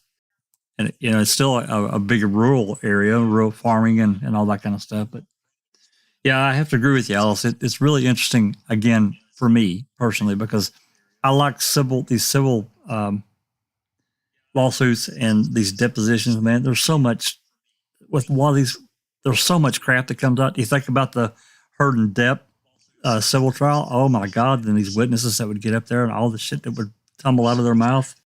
Same thing here for me. Again, I know this guy's trying to protect the city of Manitowoc Police Department and the city itself from a liability thing. So he kind of has to go this route. I don't know. I'll tell you what I think's wrong with Bergner. Even though he went to Kasurik, he still allowed that trial of Stephen Avery to happen and kept his mouth shut. He could have gone to the press. He could have made a huge stink. Yep. He could have prevented that from happening. Yep. Yeah. I completely agree with you, Susan. Anybody that was involved in the 85 case and Stephen getting sent to jail and they knew gut feeling or they knew or what, they are complicit in this whole thing. I mean, how scary is Kasurik? Were they all threatened? Well, Maybe. that's just the way it seems. I mean, we're seeing the after effect of what didn't happen and should have. So, again, I think there's a whole other backstory that we're not seeing. Yeah. But it's still the same to this day, though, Jack. Yep. I mean, and police forces and everything like that as well. You know what I mean? The amount of police killings and brutality and everything like that that's happening all over your country right now. The ones that are involved and the ones that are there and the ones that know about it are just as complicit as the ones that actually do the perpetrating, in my opinion. Well, Because these guys in Memphis are in real trouble. They were doing the right thing, and that whole thing, of course, it was horrific what happened, but at least they're caught. They've been charged with second-degree murder, and I think they've added actually another person or two to that list because they didn't help. Stand around with their finger in their nose. So, yeah, I've seen that, Jack. I think, well, I've only seen another one of them, and it's a white police officer, and it's the one that you hear on the video saying, "I hope they stomp his ass," as he's running away. It's him who's been sacked as well. But I'm sorry, every single one of them that was standing about there needs to have something done to them. Not necessarily a sacking, but they need to be on unpaid leave or something like that, so that they can face the consequences of their non-actions, because that's what it is. If you're, I mean, for me, when you have people when you have somebody in trouble like that, and they're just standing around not helping, and they're required to help. And in some states here in the U.S., I don't know if you guys have heard of this. It's called a Good Samaritan law, or regulation, whatever. I know that when we lived in North Carolina, what that means is like if you see a car wreck, you can help, and you don't, you can get in real trouble for not stopping to help. Or somebody in distress, you can get in real trouble. I'm not saying it's like that in every state, but it almost should be. It's disgusting. Yeah, but there should be some implementation, and all police departments, even here in the UK. I mean, the amount of policing that's coming out, the corruption, them overstepping with their power and assaulting females and everything like that, even ones that have been accused of domestic violence. I mean, there was a report not that long ago that the Metropolitan Police in England cannot guarantee that if a victim of any type of violence, whether it be SA or whether it is domestic or what, they cannot guarantee that the officer that is investigating their case and questioning them and their suspects isn't under investigation themselves for misconduct. Yeah. But the difference is here in the UK is if a copper is caught and it's followed through and everything like that, and it is evident that they have done misconduct or abused their power in any way whatsoever, they are fired on the fucking spot. I mean, there's a cop serving prison time now there was a young lassie called Sarah Everett who he stalked and he sexually assaulted her and everything like that, followed her about and then eventually murdered her. And it's still coming out, but he's in jail. He's done. He's gone. And that's the difference, is that I feel as an outsider looking in on your country, is that these cops get away with blue murder. I mean, just take Derek Chauvin, for instance. He had, with the George Floyd case, he had 16 complaints or something like that about him and in his work time, and he went on to kill George Floyd. Now, if you've got an officer who's got 16 complaints against them, it should be looked into. It should be considered as something wrong, Well, what I have a real problem with here, I mean, there's a number of problems that need reform. If a cop is derelict in his duty, I mean, there's different levels of dereliction, but if they commit a felony, they're done as a law enforcement officer. Done. They can't be rehired down the road 2 towns over and go back to work. It's not right. I'm sorry, it's just not. That's just, as a profession, because they're everything's different for them. They're charged. They get a badge. They get a gun. They get a taser, and they have the authority of their department behind them once they go in. To me, that needs to stop. It just needs to stop. No doubt. No doubt. Yeah. Well, see, our police officers don't carry guns, Jack. They have a taser. They do have a taser.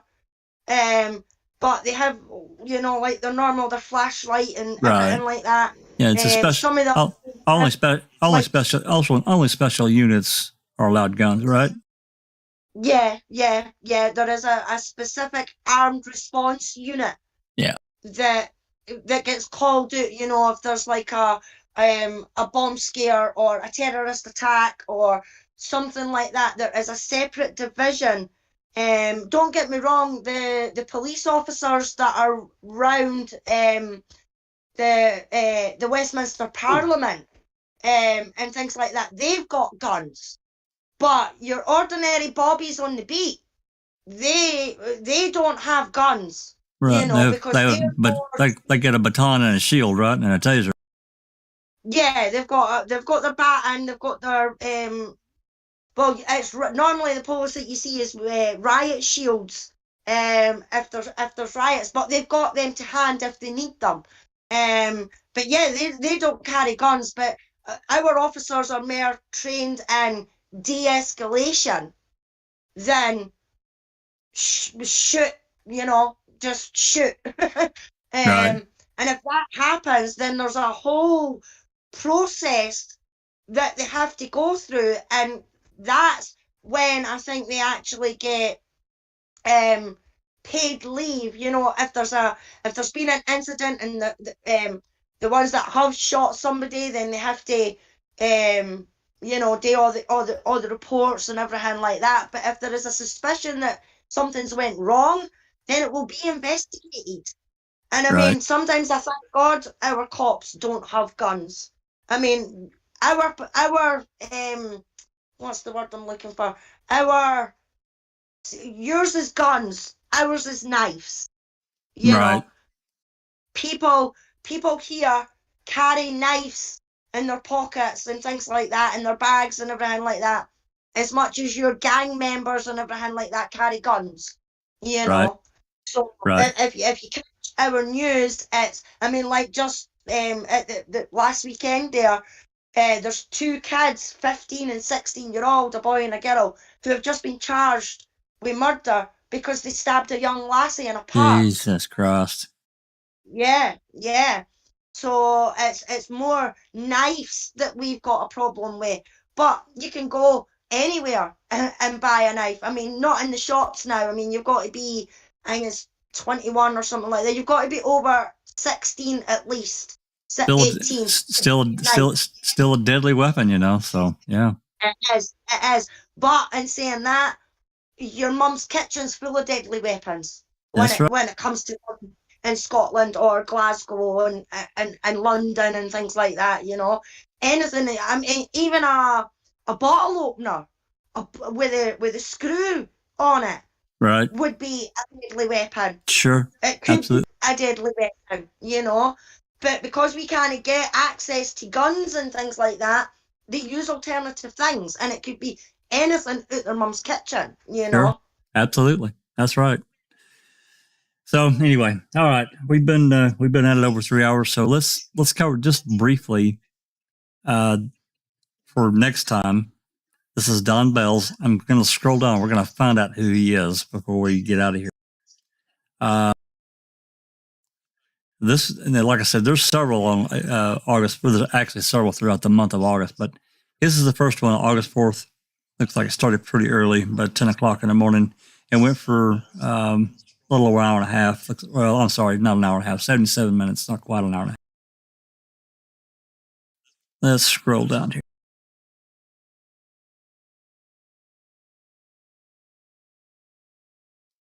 Even and Jody are at this one too. I think they actually sat through all of the depositions. Jody reported to jail here sometime real soon after this. I'm almost positive it was August or September of 2005. She had to go to jail. County Sheriff. Yep. Some questions about Two Rivers. He currently resides in Two Rivers. And are you employed at this time? He says he's retired. And he was a Manitowoc County Sheriff's Department. That's what I was thinking. And he retired. When did he retire? January of 88. And he was a deputy inspector. So this should be interesting. I know I've read this one, and I think the month of August we get into some more really good information about, again, things that are going on that we can't just quite get our hands on, but it's there. You can tell. I tell from the effect what happened. What did we see from the effect of it? Just like we saw in this past. So we'll leave it there. Give me just one second.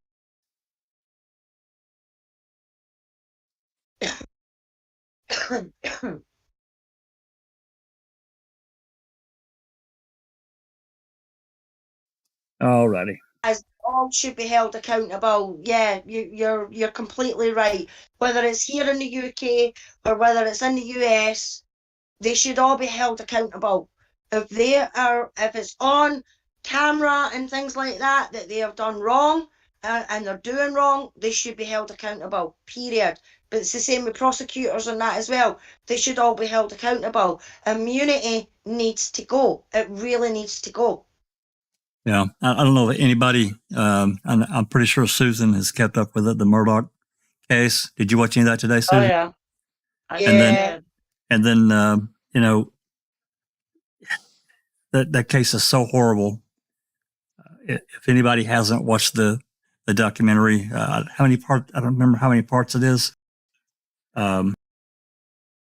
What's it called? Low Country? Was that the name of it? There's several different ones. I think Low Country might be HBO. Yeah, I think that's the first. I think that's the one I watched originally.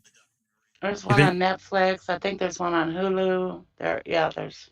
Well, yeah, I think the one on Hulu, you got to have Hulu Live, and I'm not paying for that. So, but yeah, it's a horrific case, horrific from top to bottom. Was it the medical examiner or coroner or whatever she was? Yeah. On the stand of it. It was horrific. Yeah. About the injuries. Yeah. And I found it interesting watching him. He was really cagey, and, you know, he kept looking, he kept glancing over, and then he would, you know. At the jury? Yeah. Well, I think at her when she was describing the presentation. Yeah. Showing these injuries to Paul, the kid. It's horrific injuries. Mm. And they talked about the MVAC today too. I missed that. Did they really? Uh-huh. Oh. They used the MVAC on some of the evidence. That's fantastic. DNA. That's fantastic. That thing needs to be in much wider use. Everywhere. Yeah. I love to see it get that exposure. Yeah. Absolutely. Trial. We would want that for Luke's case as well. Definitely. Mm-hmm. Absolutely. Mm-hmm. Well, and you know, the Avery case, I think there could be so much that could be found out from that case. Oh, definitely. So the car seat, the whole RAV. I mean, MVAC, the whole bloody thing.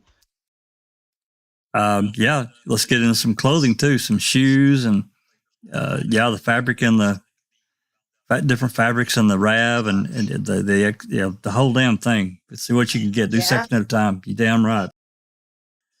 So anyway, all right, let's get on out of here. I want to thank everyone for their patience in going through this. This was a really interesting one compared to the last two. Thank God. They were pretty dry. This one wasn't. And hopefully, well, actually, I know we're going to get into some more interesting things with the ones in August. I can't say I have an idea in mind for another little side project because, you know, going back through things, re-listening, rereading, I have in mind maybe doing a little project and that is in listening to audio in order as the way we've got it. And I'm not talking about all the audio. I'm talking about specific calls, specific reports, things coming in order at the time, in real time back then. We've got a lot of them. I mean, we've got everything that I guess that we can get so far, but I think that would be an interesting thing and to discuss it because we're smarter now. We know more now. I don't know. I'm thinking about it and see what I can put together.